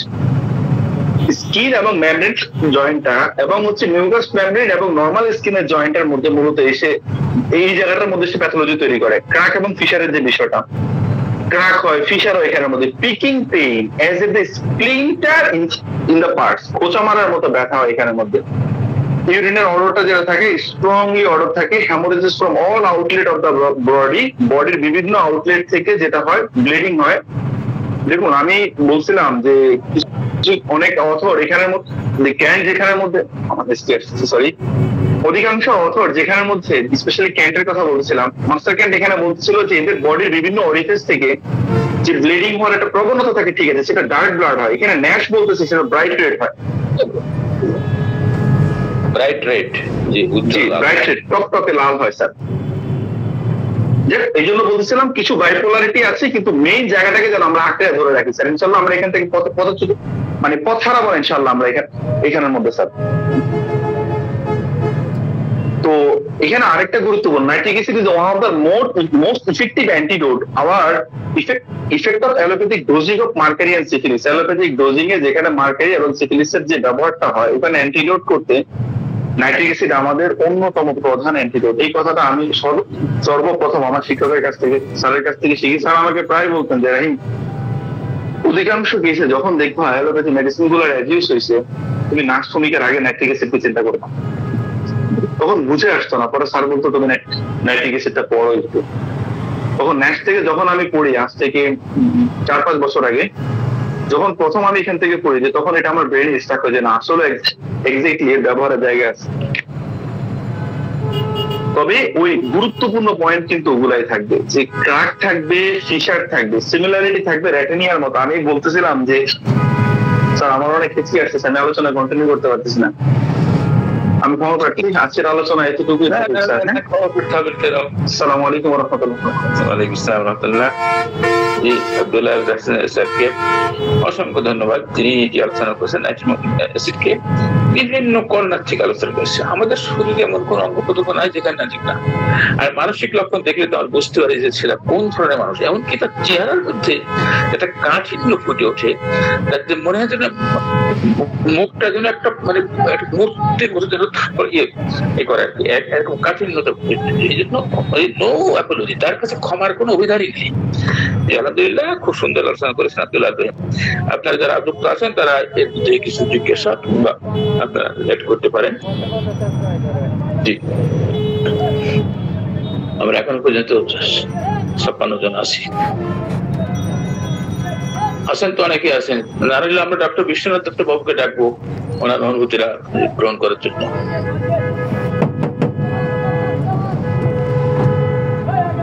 Doctor বাবু আছেন?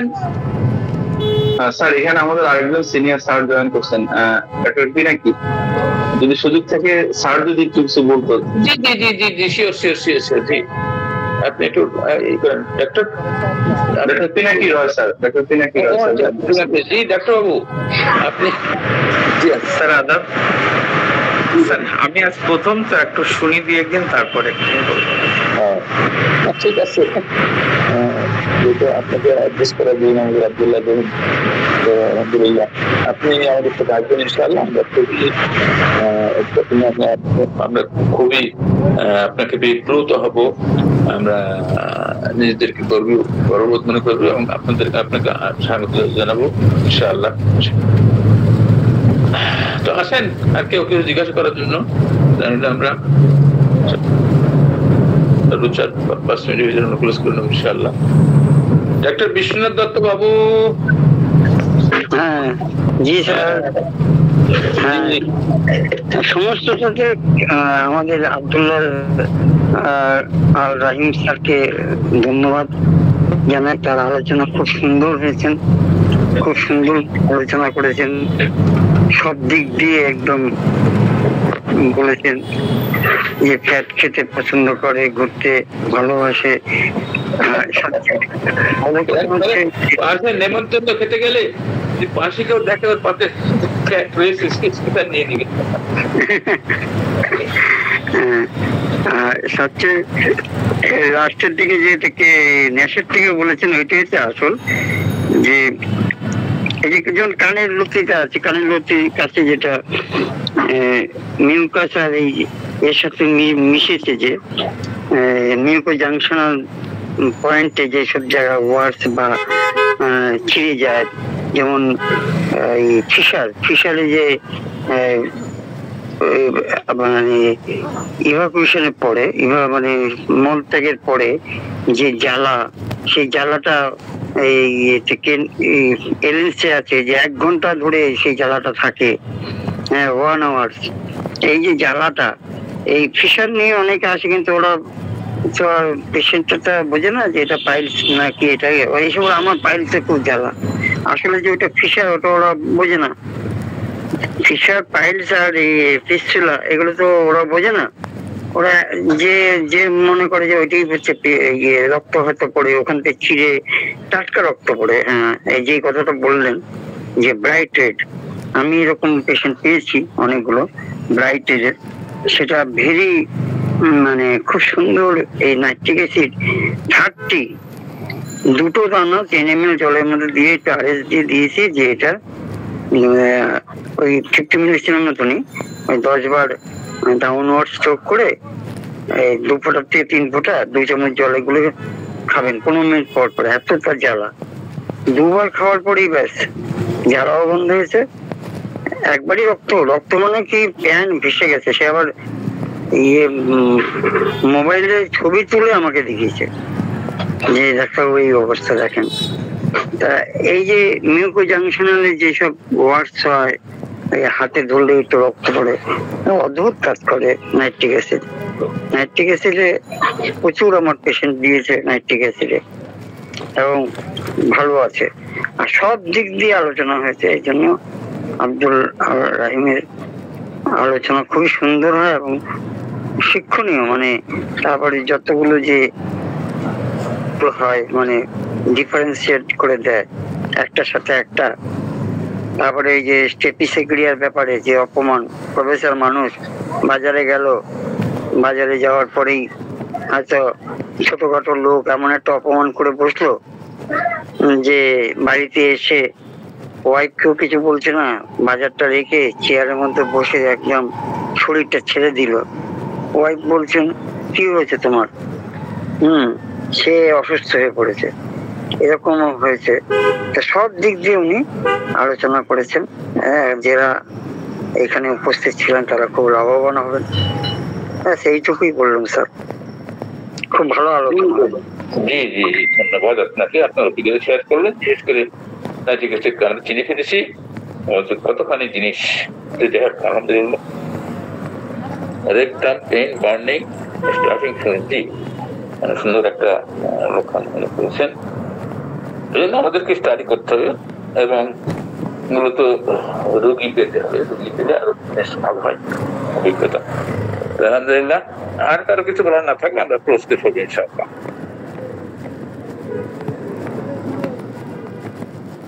দেখেন আমাদের ডাক্তার বিশ্বনাথ দত্ত বাবু, তিনি অনেক বয়স্ক মানুষ। স্যার আর কারো যদি কিছু বলার থাকে স্যার একটু বের হবো স্যার, যদি কারো কিছু বলার থাকে স্যার। আর কারো যদি জিজ্ঞাসা না থাকে তাহলে আব্দুল রহিম স্যার। জি স্যার, আসসালামু আলাইকুম স্যার। আপনি বলছিলেন যে ইগনিশিয়া রোগী সব খায়, মানে যত খায় তত ভালো লাগে, বা ফ্রিজে সব খায় শেষ করে। স্যার এটা আমরা কিভাবে পেতে পারি, বা এটা কি কি খেলে ভালো লাগে স্যার? এটা কাইন্ডলি একটু ক্লিয়ার করবেন। না মেইনলি বিষয় হচ্ছে কি, মানে এর যখনই গ্রিফ পরবর্তী সময়ে এর গ্রিফের যে ইগনিশিয়ার যে গ্রিফের বিষয়টা, কষ্টের যে বিষয়টা, মানে ও যখন খায় বুঝছেন, খেলে সে ভালো অনুভব করে। আমার এক্স্যাক্টলি রুব্রিক মনে নেই, আমি একটু বের করে দিতে হবে স্যার। এবং তার অ্যাপিয়ারেন্সের মধ্যে সে চেঞ্জ নিয়ে আসে। দেখবেন যখনই তার এই কষ্টটা অনুভব করে, আপনি ইংলিশে যদি কনফার্ম করতে গেলে দেখবেন অধিকাংশ ক্ষেত্রে সিমটমটা পাবেন যে খেলে আমার কাছে অ্যানজাইটিটা একটু কম মনে হয়। জি, থ্যাংক ইউ। সিমটমটা মনে হয় এরকম যে সে খাওয়ার পরে মনে হয় যে তার পেটটা খালি খালি বোধ, এবং সে মানে ভরা পেটেও খেতে পারে। সবসময় তার কনস্ট্যান্ট খাওয়ার একটা অদম্য ইচ্ছা। মানে ম্যাম খেলে আসলে এক্স্যাক্টলি বিষয়টা হচ্ছে খেলে সে ভালো অনুভব করে। হ্যাঁ, ভালো অনুভব করে, মানে খালি খালি খালি বদলায়। খাওয়ার পরেও মনে হয় পেটটা তার ভরে নাই, তার পেট মানে আরো খেতে পারে সে আর কি, এরকম তার খাইলেই তার ভালো অনুভব। এরকম একটা আমি পেশেন্ট পেয়েছিলাম স্যার, যে খাওয়ার পরে মনে হলো যে আমি কিছু খাই নাই, আমি আবার খেতে থাকি।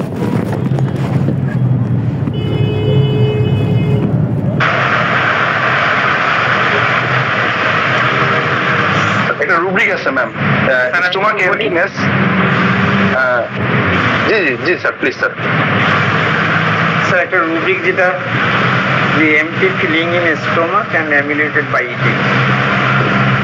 তবে পেশেন্ট সবসময় তার স্টোমাকটা একটা শূন্যতা বোধ করে এবং সে খেলেই আরাম পায়, এবং ইংলিশের একটা বৈপরীত্য যে সে যতই খায় ততই কেমন তার শূন্যতাটা বোধ পেয়ে বসে, এরকম কিছু হতে পারে স্যার।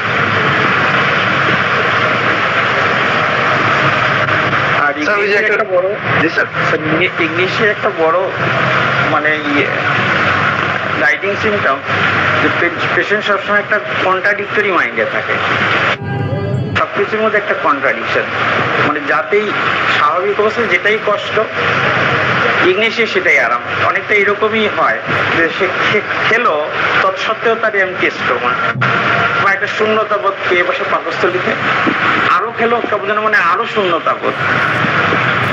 ইংলিশে কিন্তু এরকম একটা টেন্ডেন্সি আছে।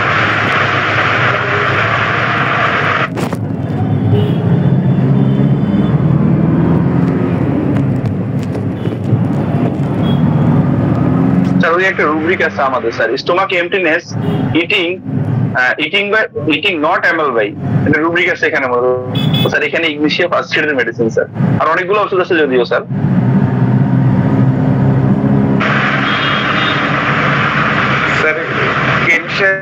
তার রেপার্টরিতে যে empty feeling in stomach not ameliorated by eating, একই কথা একটু ঘুরিয়ে বলেছে।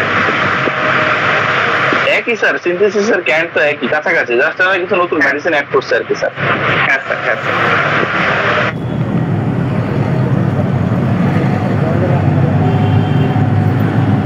This question, love room, yeah.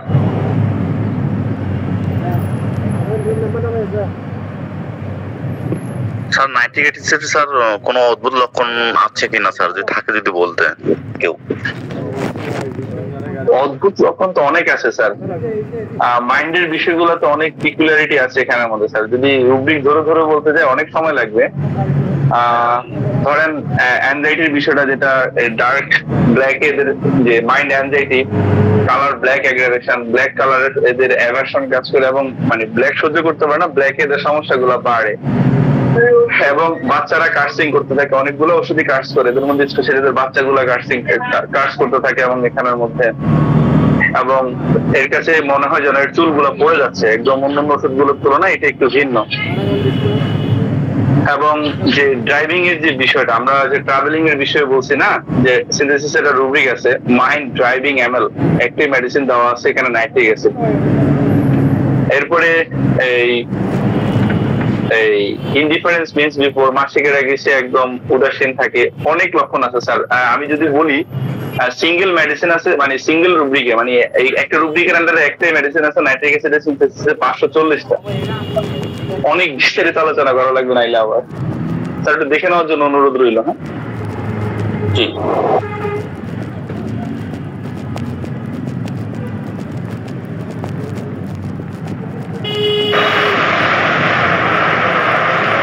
Sir আমি একটা সিমটম বলি। শিওর স্যার, প্লিজ স্যার, যদি অনুমতি দেন।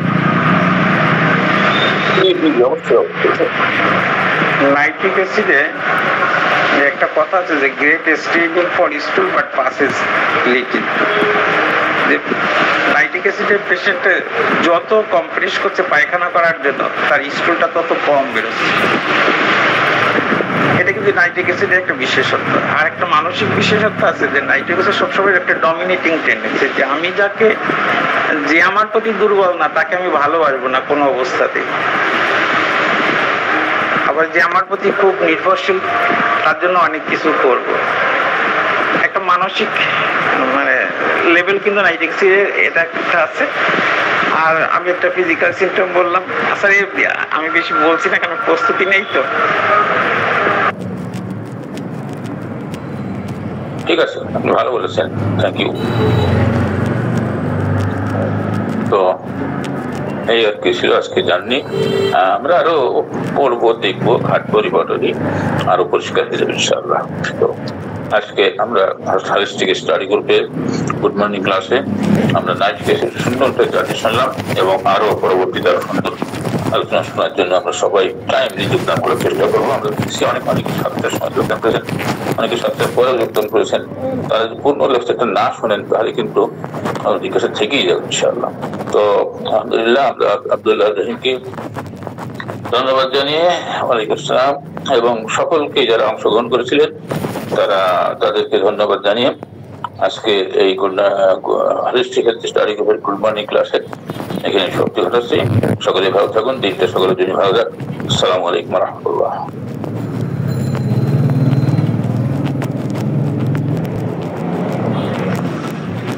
বিশ্বনাথ দত্ত স্যার, নমস্কার। হ্যাঁ জি নমস্কার স্যার। ভালো আছেন স্যার? হ্যাঁ হ্যাঁ হ্যাঁ বলুন। হ্যাঁ ভালো আছেন, আপনি কেমন আছেন? ভালো আছি স্যার। আমি তো রোববার দিন ঢুকতে পারিনি, রোববার দিন আমার অসুবিধা হয়েছিল। এই আমাদের বিলকিস আক্তার শিবলি ম্যামের ক্লাসটা আমি ফেল করলাম, খুব দুঃখিত। বিলকিস ম্যাম আছেন না এখানে? দুঃখিত আমি। আচ্ছা হ্যাঁ বলুন স্যার। স্যার যে জন্য আপনাকে স্মরণ করা, যেহেতু ফর্মালি আমাদের ক্লাস শেষ হয়েছে। হ্যাঁ হ্যাঁ উপর দিয়ে প্লেন যাচ্ছে। হ্যাঁ হ্যাঁ স্যার আরেকবার বলবেন, উপর দিয়ে একটা প্লেন গেল শুনতে পেলাম। জি স্যার, যেটা বলতে চাচ্ছিলাম সেটা হচ্ছে ফর্মালি যেহেতু আমাদের ক্লাসের আলোচনা শেষ হয়েছে, তো ওই ক্লাসের বহির্ভূত একটা বিষয় আপনার কাছে একটু জানতে চাচ্ছিলাম আমি। তো অনেক বয়োজ্যেষ্ঠ মানুষ এবং ইন্ডিয়ার বিভিন্ন বড় বড় সেমিনারে আপনি থাকেন। আমাদের বোধহয় ইন্ডিয়ার আরো এক নতুন স্যার আজকে অ্যাড হলো। তো আপনার কাছে যেটা জানতে চাই সেটা হচ্ছে যে ওই যে ইন্ডিয়ায় ডাক্তার শান্তনু আশ সম্বন্ধে, ওনাকে কি চেনেন স্যার আপনি? ডাক্তার শান্তনু আশ। হ্যাঁ শান্তনু আশ,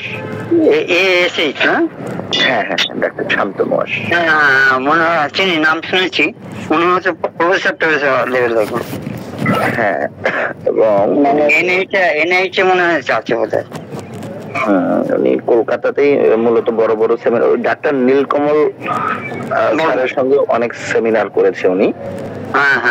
ডাক্তার নীলকমল বর্মন স্যারের সঙ্গে অনেক সেমিনার করেছে। ওটা একটু জানার আগ্রহ ছিল, মনে হয় কি স্যারের সঙ্গে একটু কথা বলি ওনার সম্বন্ধে। স্যার চেনে? হ্যাঁ শান্তনু আশ আছে, তারপরে শান্তনু সাহা আছেন, এসা সাহা ছেলে বুঝলেন। এসা সাহা আছে মানে শান্তিরঞ্জন সাহা, খুব ভালো ইয়ে করেছেন, DPM করেছেন মানে লন্ডনের যে ডিগ্রিটা। উনি ক্যালকাটার প্রফেসর ছিলেন। এসা সাহার ছেলে শান্তনু, শান্তনু সাহা, তারপরে শান্তনু আশ, আরেকজন শান্তনু আছেন।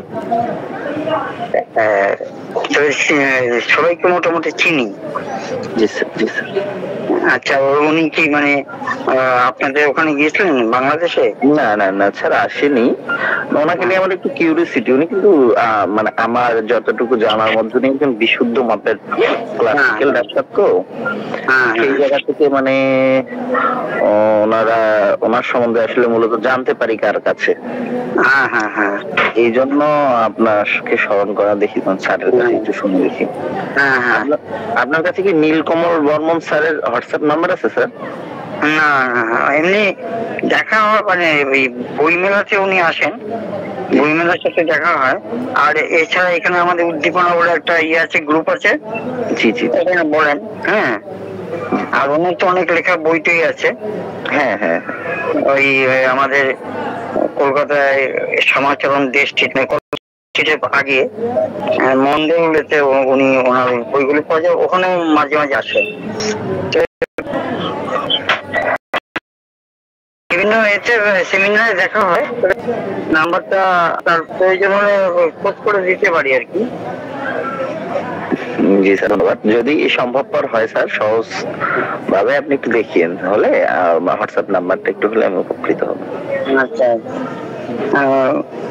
গতকালও তো উদ্দীপনায় উদ্দীপনায় কথা বলেছিলেন কি নিয়ে। মোটামুটি যে হোমিও স্টাডি গ্রুপেও ক্লাসে উপস্থিত থাকেন।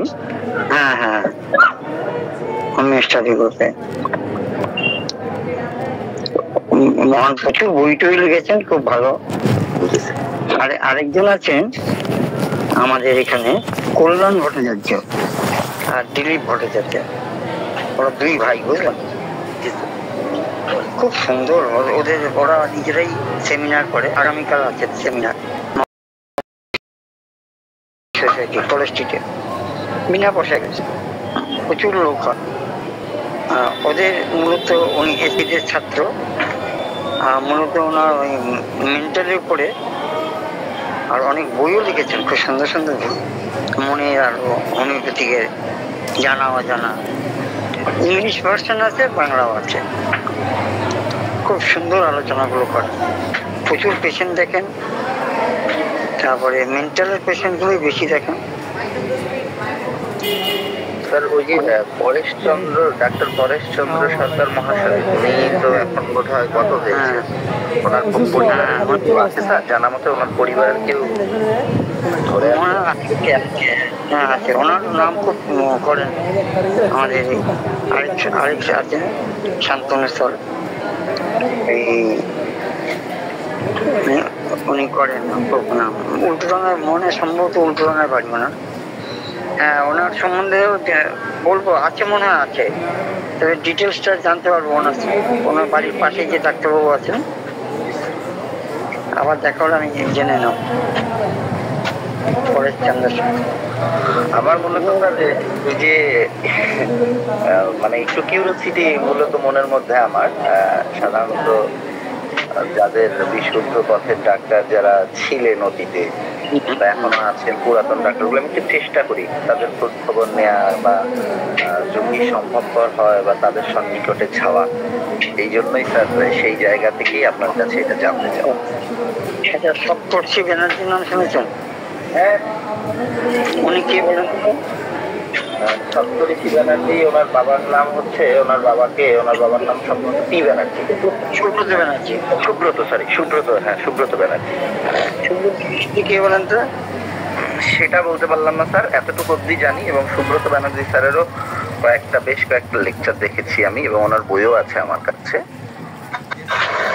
উনি আমাদের এই ডবল এইচএল কোম্পানি যে শোরুম আছে আমাদের বিবি গাঙ্গুলি স্ট্রিটের সেনকো জুয়েলার্সের পাশ দিয়ে একটা ইয়ে আছে,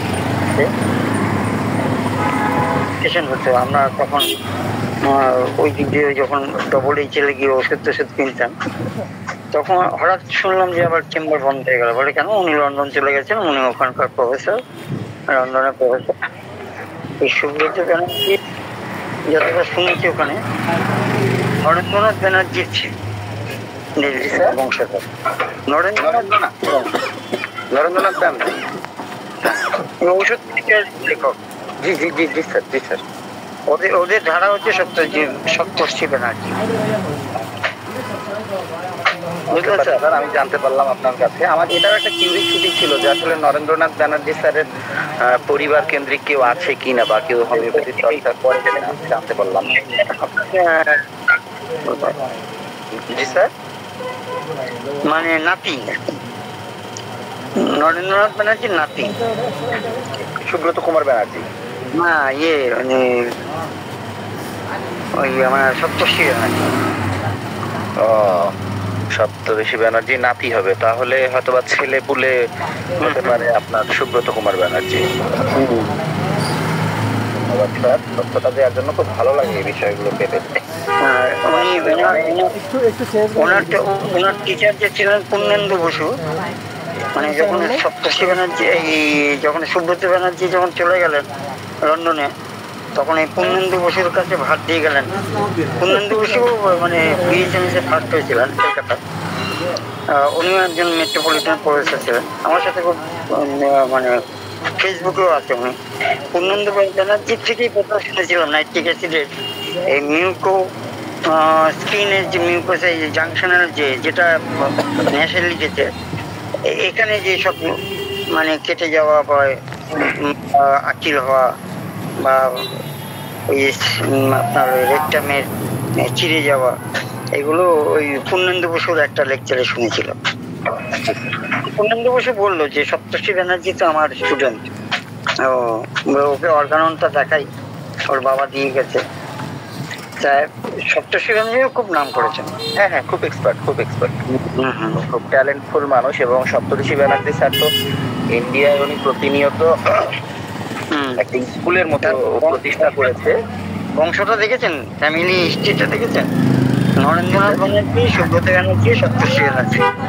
এটাই হচ্ছে বড় সার্থকতা স্যার, এটাকে সফলতা বলবো না আমি। এই সার্থকতাগুলোই আসলে আমাদের আগামী পথকে আরো প্রশস্ত করবে। এখন স্যার যেন হাত তুলেছিলেন, স্যার কিছু বলবেন? স্যার কি চলে গেলেন? সম্ভবত চলে গিয়েছেন। তো বিষয়টা জানতে পেরে খুব ভালো লাগলো স্যার। আমিও এটা খুঁজছিলাম যে আসলে নরেন্দ্রনাথ স্যারের পরিবারের কেউ বিষয়টা ধরে, এবং এটাও দেখেছি স্যার যে অনেক নামজাদা অনেক ভালো ভালো, কিন্তু স্যার হয়তোবা স্টুডেন্টরা বিষয়টাকে ধরে আছে, কিন্তু তার পরিবার থেকে আর কেউ পরবর্তী প্রজন্ম বের হয়ে আসেনি। এটা অনেক বড় একটা কষ্টের ব্যাপার। ঈশ্বরচন্দ্র বিদ্যাসাগরের সম্বন্ধে শুনেছেন? জি স্যার, পরবর্তী জেনারেশন আর শোনা হয়নি তার সম্বন্ধে।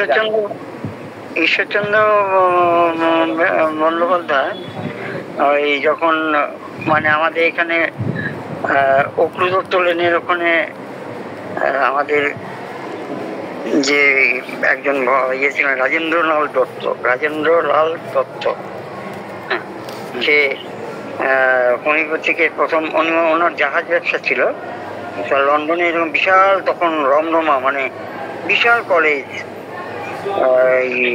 লন্ডন হোমিওপ্যাথিক মেডিকেল কলেজ, বুঝলেন, যেটা রাজ পরিবার থেকে মানে এটা পরিচালনা করা হয়।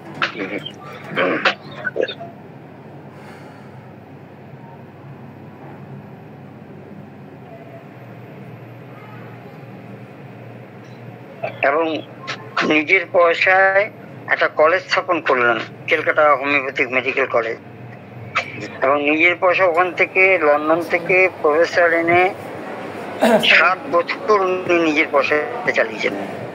তারপর ট্রাস্টি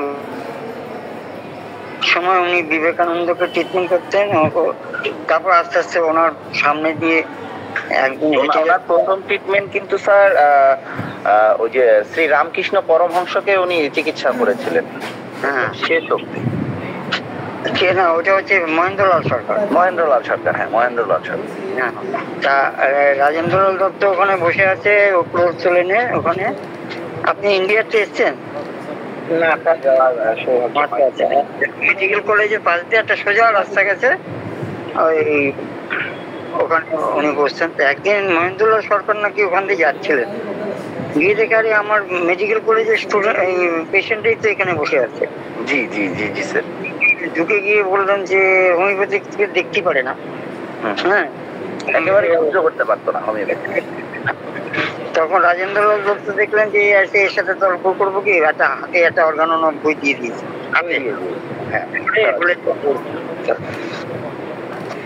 তা সেই বইটা পড়তে গিয়ে তার পুরো জগৎ পরিবর্তন হয়ে গেল। উনি ভেবেছেন দাঁড়াও এবার হোমিওপ্যাথিককে কবজা করবো একদম। সে বই পড়ে আমার পরিবর্তন হয়ে গেল। তারপর তো উনি আসলেন। এই মহেন্দ্রলাল সরকার ইয়ের কাছে গেছিলেন, এই বিদ্যাসাগরের কাছে, আমাদের বাড়ির একটা ফ্যামিলি ট্রিটমেন্ট করতে। দেখেন বিদ্যাসাগর মহাশয় এত বই পড়ে, এগারো হোমিওপ্যাথিক বইয়ের ঠাসা, সব লন্ডন থেকে কোন একটা কোম্পানিটার নাম বলছে না, কোম্পানিকে অর্ডার দিয়ে নিয়ে আসে বইটা। তারপরে উনি বিদ্যাসাগর মহাশয়ের সাথে আলোচনা করতেন, এবং ওই কালমাটার বলে একটা জায়গা আছে, সেখানে যেখানে কালমাটার আছে, কালমাটার মানে হচ্ছে এখন চিত্তরঞ্জন বলে, হ্যাঁ, লোকোমোটিভ ইয়ে আছে, রেলের কারখানা আছে, ওই আসানসোলের পাশ দিয়ে একটা, এখন ঝাড়খণ্ডে চলে গেছে। তা ওইখানে উনি সাঁওতাল পরগনায় গিয়ে বিভিন্ন সাঁওতালদের চিকিৎসা করতেন বিনা, সেটা একদম একদম ফ্রি, একদম ফ্রি, এবং সাবু তবুও কিনে দিতেন, সাবু পড়তো। তা ওনাদেরই এই বংশধর হচ্ছে পি ব্যানার্জি মিউজিয়াম, ওনার কলেজ করেছে ওখানে, ওই মিউজিয়ামে ডিগ্রি কলেজ, কিন্তু এমডিও পড়ানো হয়। তা ওই কলেজের এক ভদ্রমহিলা অধ্যক্ষা, তা কোনো একটা জেএন কাঞ্জিলাল বার্থডে হচ্ছিল শ্যামবাজারে, বীরেন্দ্রনাথ যে মহালয় পড়ে ওনার নামে একটা ইয়ে আছে, অডিটোরিয়াম আছে, এসি তখন হবে। আমি সকালবেলা তাড়াতাড়ি স্টুডেন্ট নিয়ে একটা ভদ্রমহিলা এসে বললেন কেমন আছেন স্যার, আমাকে বলছেন আসলে অনেক এসছি খুলে নিয়ে এখনো অডিটোরিয়াম আমরা বাইরে বাইরে গল্প করছি। তো আমি যে আপনি কোথা থেকে এসেছেন? বলে আমরা সকালবেলা এসে ওই ইয়ের থেকে ওই সিংভূম থেকে ওখান থেকে এসেছি। কারা এরা? বলে স্টুডেন্ট। কোন কলেজ? বলে মিউজিয়াম মেডিকেল কলেজ। আমি প্রিন্সিপাল। ভদ্রমহিলা বলছে তা আপনি বলে আপনাকে আমি চিনি, সব সেমিনারে আপনার আমার মুখ চেনা। তাই নাকি? আপনি প্রিন্সিপাল ওখানকার?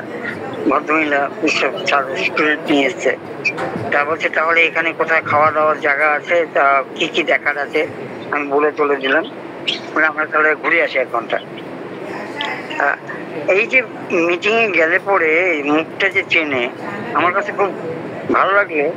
একটা প্রিন্সিপাল বিভিন্ন কলেজের আমাকে চেনে, তা কথা বললো।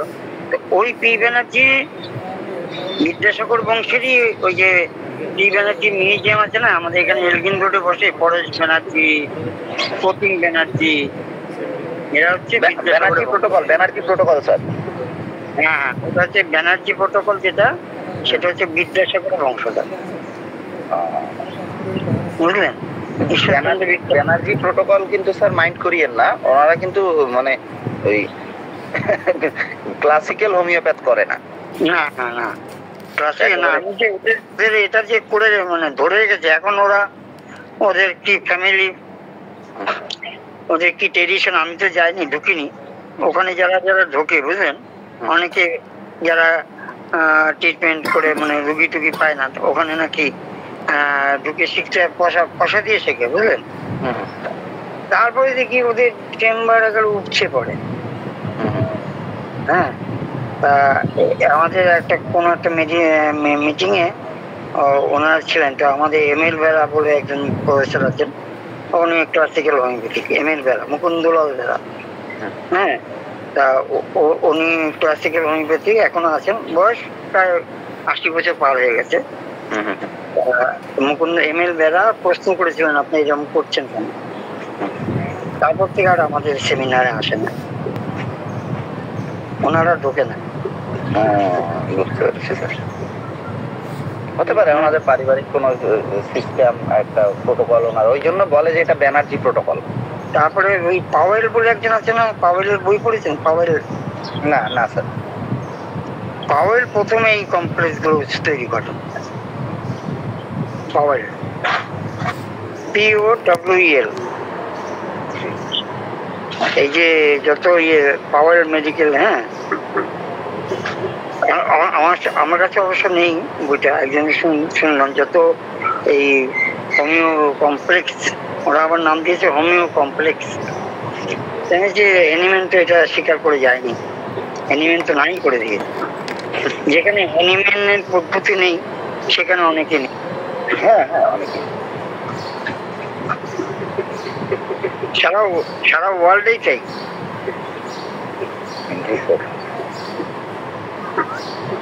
স্যার ওই যে মহিমারঞ্জন মুখোপাধ্যায়, তারপরে এম ভট্টাচার্য, ডাক্তার এম ভট্টাচার্যের পরিবার বংশধরের তো আছে স্যার এখনো নাকি?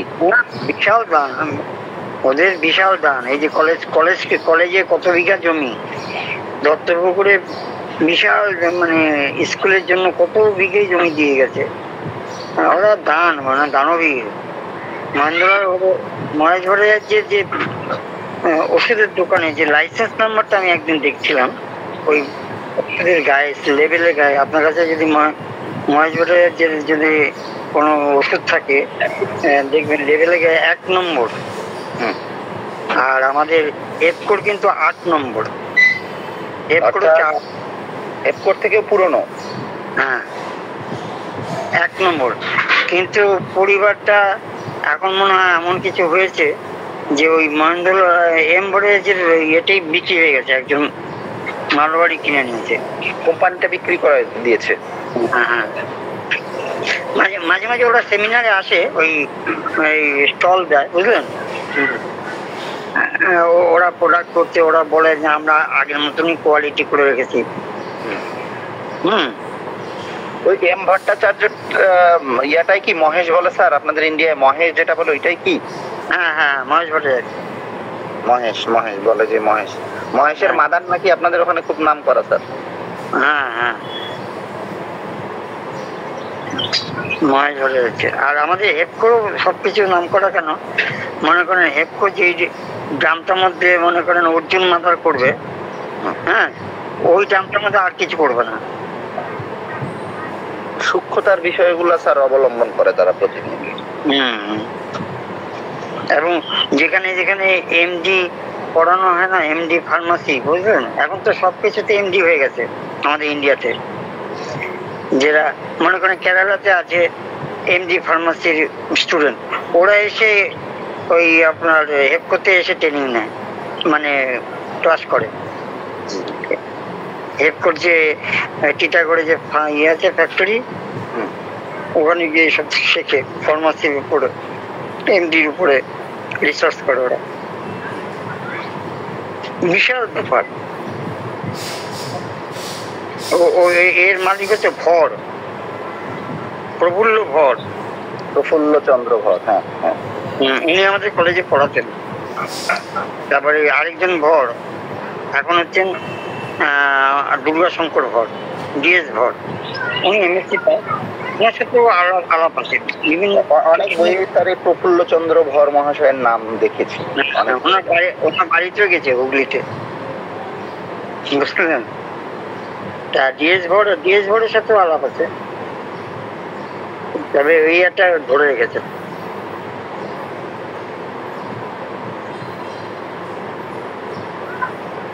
আসলে স্যার বিষয়গুলো জানা দরকার। এবং একটা ভালো পত্রিকা ওনারা ছাপাতেন, ৭৫ বছর পর্যন্ত ছাপিয়েছেন। হ্যানিম্যান, বাংলায় হ্যানিম্যান 75 ইয়ার্স পর্যন্ত চালিয়েছেন, তারপর লেখা পায় না বলে বন্ধ করে দিল।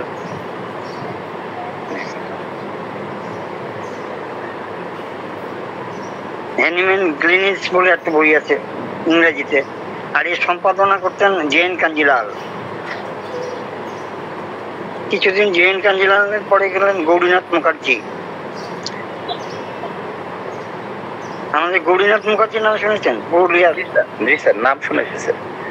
গৌরীনাথ মুখার্জির বংশধররা আছেন, ওদের বংশধরের নাম এরপরে পরে হয়েছে নামটা এই মতো কি মুখার্জি, আমার সাথে ফেসবুকে আছে। তারপরে তার ছেলেও আছে, ওরা দুর্গাপুরে প্র্যাকটিস করেন, কলকাতায় আছে। তারপরে ভাইয়ের ছেলে আছে নলিনাক্ষ মুখার্জি, আমাদের কলেজে প্রফেসর ছিলেন, রিটায়ার করে গেছেন। এই মুখার্জি পরিবারও খুব, গৌরীনাথ মুখার্জিরও অনেক বই আছে।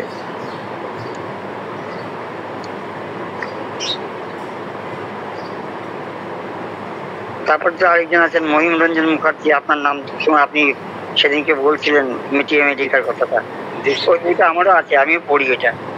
মহিমারঞ্জন মুখোপাধ্যায় এবং এম ভট্টাচার্য, সম্ভবত এম ভট্টাচার্যের জামাতা হচ্ছে মহিমারঞ্জন মুখোপাধ্যায়, ওনার মেয়ের হাজবেন্ড। না, মহিমারঞ্জন মুখোপাধ্যায় আপনার ইয়ে জামাতা, ওই যে কি বলে আরেকজন খুব লেখক, নীলমণি ঘটক। হ্যাঁ, নীলমণি ঘটকের জামাতা হচ্ছে মহিমারঞ্জন মুখোপাধ্যায়, আরেকজন আছে, আর ওনার নাম হচ্ছে মহিম মুখোপাধ্যায়। আর মহিমারঞ্জন মুখোপাধ্যায় আরেকটা বই আছে।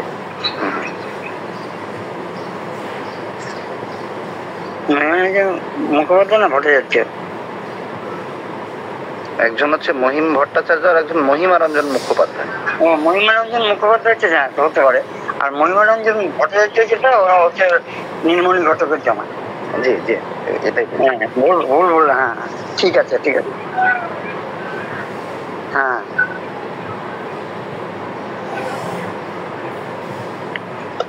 খুব ভালো লাগলো এইসব আলোচনা।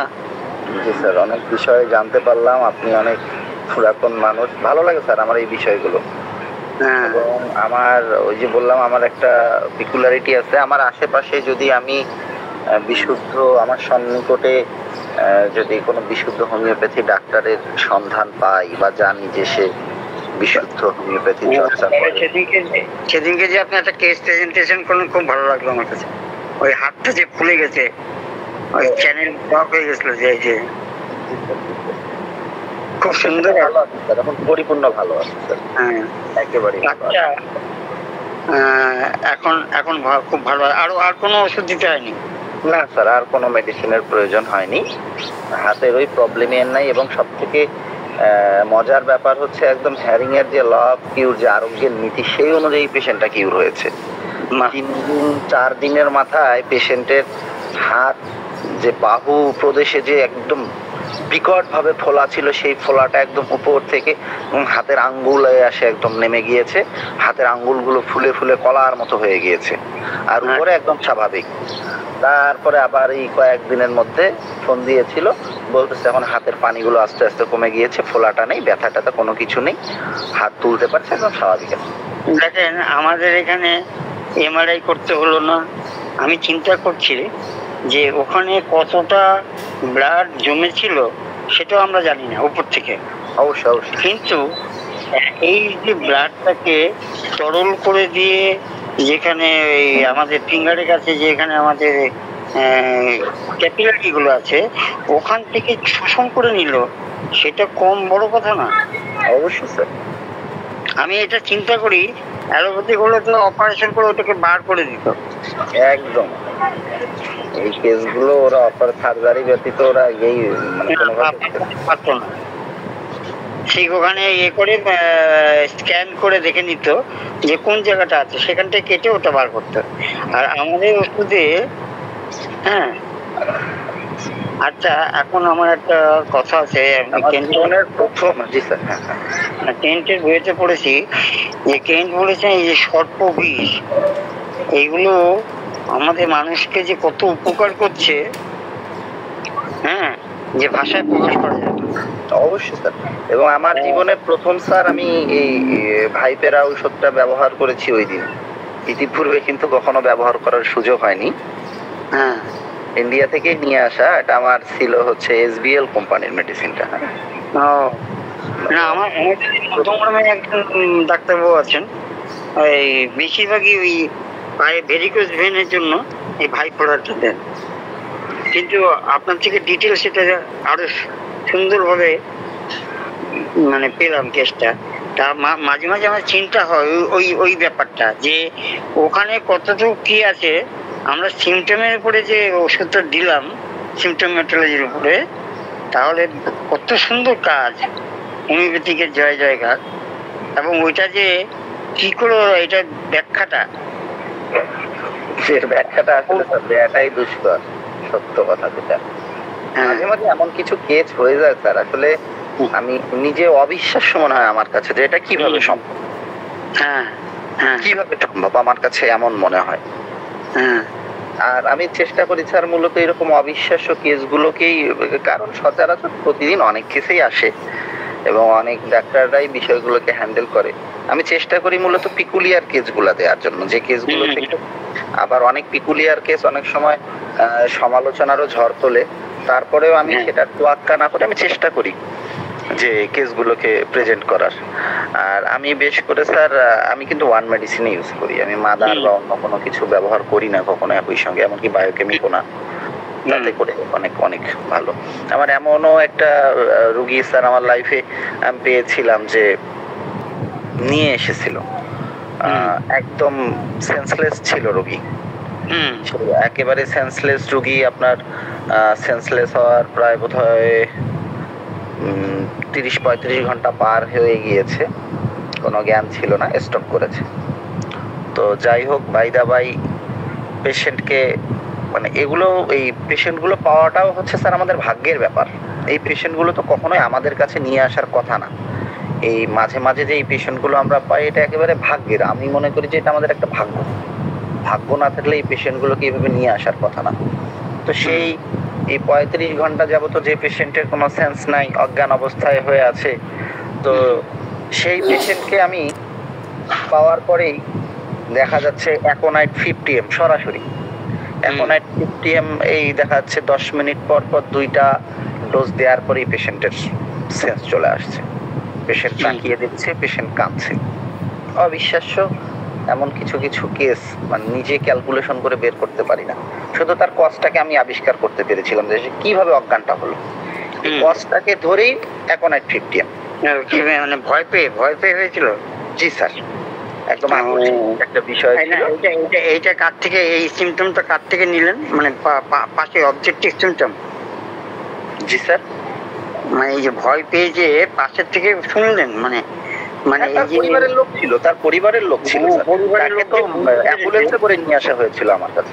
পরিবারের লোক যে আপনাকে আসল কারণটা জানাতে পেরেছে, এটা একটা ভাগ্য। এখন কথা হচ্ছে স্যার, কোনোভাবেই পরিবারের লোক, আমরা হোমিওপ্যাথি ডাক্তাররা আমাদের কাছে যে বিষয়গুলো সব থেকে আমরা মূল্যায়ন করি, আমাদের কাছে যেগুলো পিকুলিয়ার সিমটম, যেগুলো গুরুত্বপূর্ণ সিমটম, পেশেন্টের পরিবারের লোক, বাংলাদেশের লোক বেশ করে কখনোই সাদরে এই বিষয়গুলো আমাদের কাছে উপস্থাপন করবে না। বিভিন্ন টেকনিক্যালি তাদেরকে প্রশ্ন করতে হয় স্যার। টেকনিক্যালি প্রশ্ন করে যে কিভাবে ওটা হলো, কেমন করে হলো, তার আগে কি হয়েছিল, এটা তো হওয়ার কথা ছিল না, বিভিন্নভাবে প্রশ্ন করার পর তারপরে এই বিষয়টা স্যার বের করে আনতে সক্ষম হয়েছি। আমি প্রায় 10-15 মিনিট চেষ্টা করতে হয়েছে।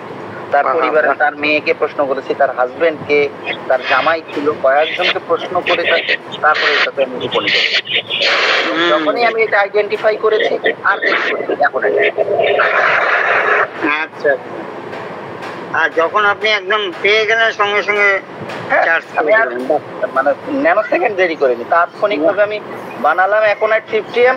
কোনো কথা নেই, রোগীর মুখ দাঁত পর্যন্ত লেগে আছে স্যার, রোগী দাঁত খুলছে না। বাহ, আমি শুধু ড্রপারে করে নিয়ে 1 ড্রপার তার মুখে দিয়ে দিলাম ডিস্টিলে তৈরি করে। 10 মিনিট পর পর 2 ডোজ। রোগী তাকিয়ে দেখছে এবং ঝরঝর করে চোখ দিয়ে পানি পড়ছে, রোগী কাঁদছে। এটাই হোমিওপ্যাথি। এগুলো হয়ে যায় স্যার, মিরাক্কেল কিছু কেস। আসলে হোমিওপ্যাথি না করলে, হোমিওপ্যাথির প্রতি ভালোবাসা, আমি মাইন্ড করবেন না স্যার, অনেক ডাক্তারই আছে এই রোগীকে একই সঙ্গে 2-3টা ঔষধ দেয় এবং কাজও করে, রেজাল্ট হয়। কিন্তু এখানে আমার ব্যাপারটা অন্যরকম। সেটা শিখতে পারলো না কোন মেডিসিনের কাজ হবে, এইটাই হচ্ছে কথা স্যার। আমি এই জায়গাটাতে আমার কথা হচ্ছে, আমি একসাথে 2টা বা 3টা মেডিসিন দিলাম, মাদারও দিলাম, বায়োকেম, কোন মেডিসিনটা রোগীটার কাজ করলো, কোনটার উপরে আমি ভরসা, আমার যে আত্মবিশ্বাস তৈরি হবে কোন লেভেল থেকে, কোন মেডিসিনের উপরে যে আত্মবিশ্বাস তৈরি গুলোকে আমাকে 1 মেডিসিনের উপরে ডিপেন্ডেবল হতে হবে। আমি ফেল হলাম, আমার কষ্ট নাই, 1 মেডিসিন দিয়ে তো আমি ফেল হলাম, আর সাকসেস হলাম এই মেডিসিনকে বেস করেই সাকসেস হলাম। এই আত্মবিশ্বাসটা তৈরি। এই যে আমার যে মিউকো স্কিনের যে মিউকো জাংশনের যে জায়গাটা যখন এসছে পেশেন্টটা, তখন আমার কাছে শুধু এখন লাস্ট ট্রেন আছে 12টার সময়, এরপর আর ট্রেন নেই, আমি বাড়ি ফিরতে পারবো না, আর কোনো মিনিটও নেই। ওই সময় ফোনে ধরে নিয়ে এসছে যে প্যান ভেসে গেছে, আপনি এক্ষুনি চলুন, আমার বৌমার ইয়ে হয়েছে। তাহলে যে এই সময় গেলে আমি বাড়ি ফিরবো কি করে? তাও কি হয়েছে জানলাম। আর এর আগে লেকচারটা শোনা ছিল আমার নাইট্রিক অ্যাসিডের, ওই 2টো দানা দিয়ে টেমেল জলের মধ্যে বলে না, তবু একটু দেখেন, মানে স্টেশনের কাছেই বাড়ি। তারপরে আমি একটু গেলাম, এটা আমার থেকে একটা আস্তে আস্তে হলো, আমি যে এক্ষুনি খান, 2 চামচ জল নিন, 2 ফোঁটা দিলাম করে গুলে খান, কেমন থাকেন রাত্রে জানাবেন, আমি ট্রেনটা ধরবো বলে আমি দৌড় মারলাম, ট্রেনটা পেয়ে গেলাম। এখন ওই ওষুধেই সে রক্ত পড়া বন্ধ হলো, জ্বালা বন্ধ হলো। তো উনি যে কত এরকম পেশেন্ট পাঠিয়েছেন আমার কাছে। এই এখন একটা পাশে একটা এই সল্টলেকে একজন ভদ্রমহিলা এরকম পাইলস হয়েছে, কিছুতে সারে না, তা একজন আমার নাম বললেন, ভদ্রমহিলার খুব মানে স্ট্রোকেট, এবং ভালো বড় লোকের মানে বিভিন্ন আবাসন। যাই হোক আমাকে কল করলো, গেলাম, দেখলাম যে না ওটা পাইলস না, ওটা হচ্ছে ফিশার। তো এরকম ওই আমিও আপনার মতনই দিই, একটা দানা কি 2টো দানা ঠাকি হলো, তাই ডিস্টিল ওয়াটার দিয়ে কিছু 2-3 ফোঁটা আরএসটা আগে বেশি একটা দিতাম না, তারপর শুনলাম একটা ডিএস ভট্ট বললেন, তারপর বিভিন্ন অনুষ্ঠানে শুনলাম যে আরএস দিলে পরে মিনিটা নাকি আরো ভালো হয়, বুঝলেন। তারপর থেকে আমি আরএস 4-5 ফোঁটা দিয়ে ওই ডাউনওয়ার্ড স্ট্রোক করে খাওয়াই। ওই ঘটনাটা একটা হেমামেলিজ কিছু ওষুধ আছে, হ্যাঁ বলে না আমার ছোটবেলার ডাক্তারবাবু বলছে। আমি এখন ওষুধ দিই, আমি কোনো ডাক্তারের নামে কোনো বদনাম করি না, বুঝলেন। আমি আমি আমি জানি আমার মতে আর কি যে মানে অসফলতা সাকসেসের দরজা খুলে দেয়। ওরা যে করছে আমাদের সফল কেস আমাদের যতটা না শিক্ষা দেয় স্যার, তার থেকে বৃহৎ শিক্ষা আমাদের নেওয়া উচিত ব্যর্থ কেস থেকে। হ্যাঁ হ্যাঁ, তাহলে আনসাকসেসের মধ্যে অনেক কিছু লুকিয়ে থাকে। হ্যাঁ, বুঝলেন। তা এখন এই জন্য আমি ভাবি যে এরা কোথায় ভুল করলো, এটাই হচ্ছে আমার মাথার প্রথম থাকে। হ্যাঁ, বা এরা কেন বিভিন্ন সেমিনারে উপস্থিত হয় না। এই যে যেমন নাইটে গেছে কতবার শুনেছি, কত লেকচার শুনে, তবুও আবার শুনলাম কেন, এত ভালো লাগে। তখন কি মনে গেঁথে গেল, মনে গেঁথে যায়। আর দ্বিতীয় কথা বোঝা যায় আবার নতুন নতুন কিছু বল কিনা, না ওর ডেপথ কতটা, এটাও বোঝা যায়। তা এই আমি শুনি আগামী যাবো। হ্যাঁ, এই অভিজ্ঞতা কেমন সেমিনার গুলো হয়, এই সেমিনার গুলো পেইড সেমিনার না, সেমিনার হয়। আমাদের অনেক ইন্ডিয়ান জায়গায় আসলে ডাক্তারদের যে এই যে সমন্বয় হওয়া, একখানে হওয়া, মনে করেন 150-200% বাবু আসবে, এই যে একে অপরের অভিজ্ঞতা শেয়ার করা, একে অপরের সঙ্গে সাক্ষাৎ হওয়া, একটা মেলবন্ধন তৈরি হয়, এটা আসলে অনেক বড় একটা পাওয়া স্যার। আমাদের বাংলাদেশে একদম ফ্রি। এরা বিভিন্ন অনুষ্ঠানের দিন এটা করে, সেমিনারটা করে। এর আগে 15ই আগস্ট করলেন, স্বাধীনতার দিন। তা এই আপনাদের স্যার ওই বিশুদ্ধ সেমিনার গুলোকে কেন্দ্র করে আপনাদের ইনচার্জ যে ঔষধ কোম্পানিগুলো অনেক বড় হেল্প করে আমার জানা। ঔষধ কোম্পানিগুলো এই সেমিনারের খুব সুন্দরভাবে তেনারা কোম্পানির পক্ষ থেকে দায়িত্ব নেন এবং একটা সেমিনারকে সুসম্পন্ন করার জন্য আর্থিকভাবে বিভিন্ন ভাবে তেনারা ব্যাকআপ দিয়ে থাকে, গিফট দেন। হ্যাঁ, অনেক। আমাদের বাংলাদেশে স্যার এই কাজগুলো কখনোই হয় না। বিশুদ্ধ জায়গায় বেশ করে বাংলাদেশে বিশুদ্ধ খাতে আপনি ডাক্তারি করতে গেলে আপনি পারিপার্শ্বিক অবস্থা থেকে কোনোভাবেই কোনো ফ্রি সহযোগিতা পাবেন না। এখানে যেটা করতে হবে সেটা ব্যক্তি উদ্যোগে আমাদের করতে হবে, নিজের ট্যাগেটটা খরচ করে। এটা অনেক বড় একটা সুযোগ স্যার বলবো আপনাদের জন্য। তো ধন্যবাদ স্যার, অনেক কথা হলো। হ্যাঁ, আপনি আশীর্বাদ রাখবেন আমাদের জন্য, আমরা অনেক ছোট, আপনারা আশীর্বাদ রাখবেন এবং গুলো জানতে পারাটাও এটা আমাদের একটা সৌভাগ্য, কারণ আমাদের অতীতটা জানতে হবে, ইতিহাসটা জানতে হবে, এটা আমি মনে করি। সেই জায়গা থেকে আপনার কাছে আজকে অনেক বিষয় জানতে পেলাম, আমার জায়গা হয়তো আজকে শিখতে হলো। ভালো থাকবেন স্যার, আপনার অনেক সময় নিয়ে ফেললাম। কিছু কিছু বিষয় আমাদের ক্লাস ফরমালি ক্লাস শেষ করার পরে শেয়ার করবেন স্যার। আচ্ছা স্যার, আচ্ছা ঠিক আছে স্যার। নমস্কার স্যার। নমস্কার। নমস্কার।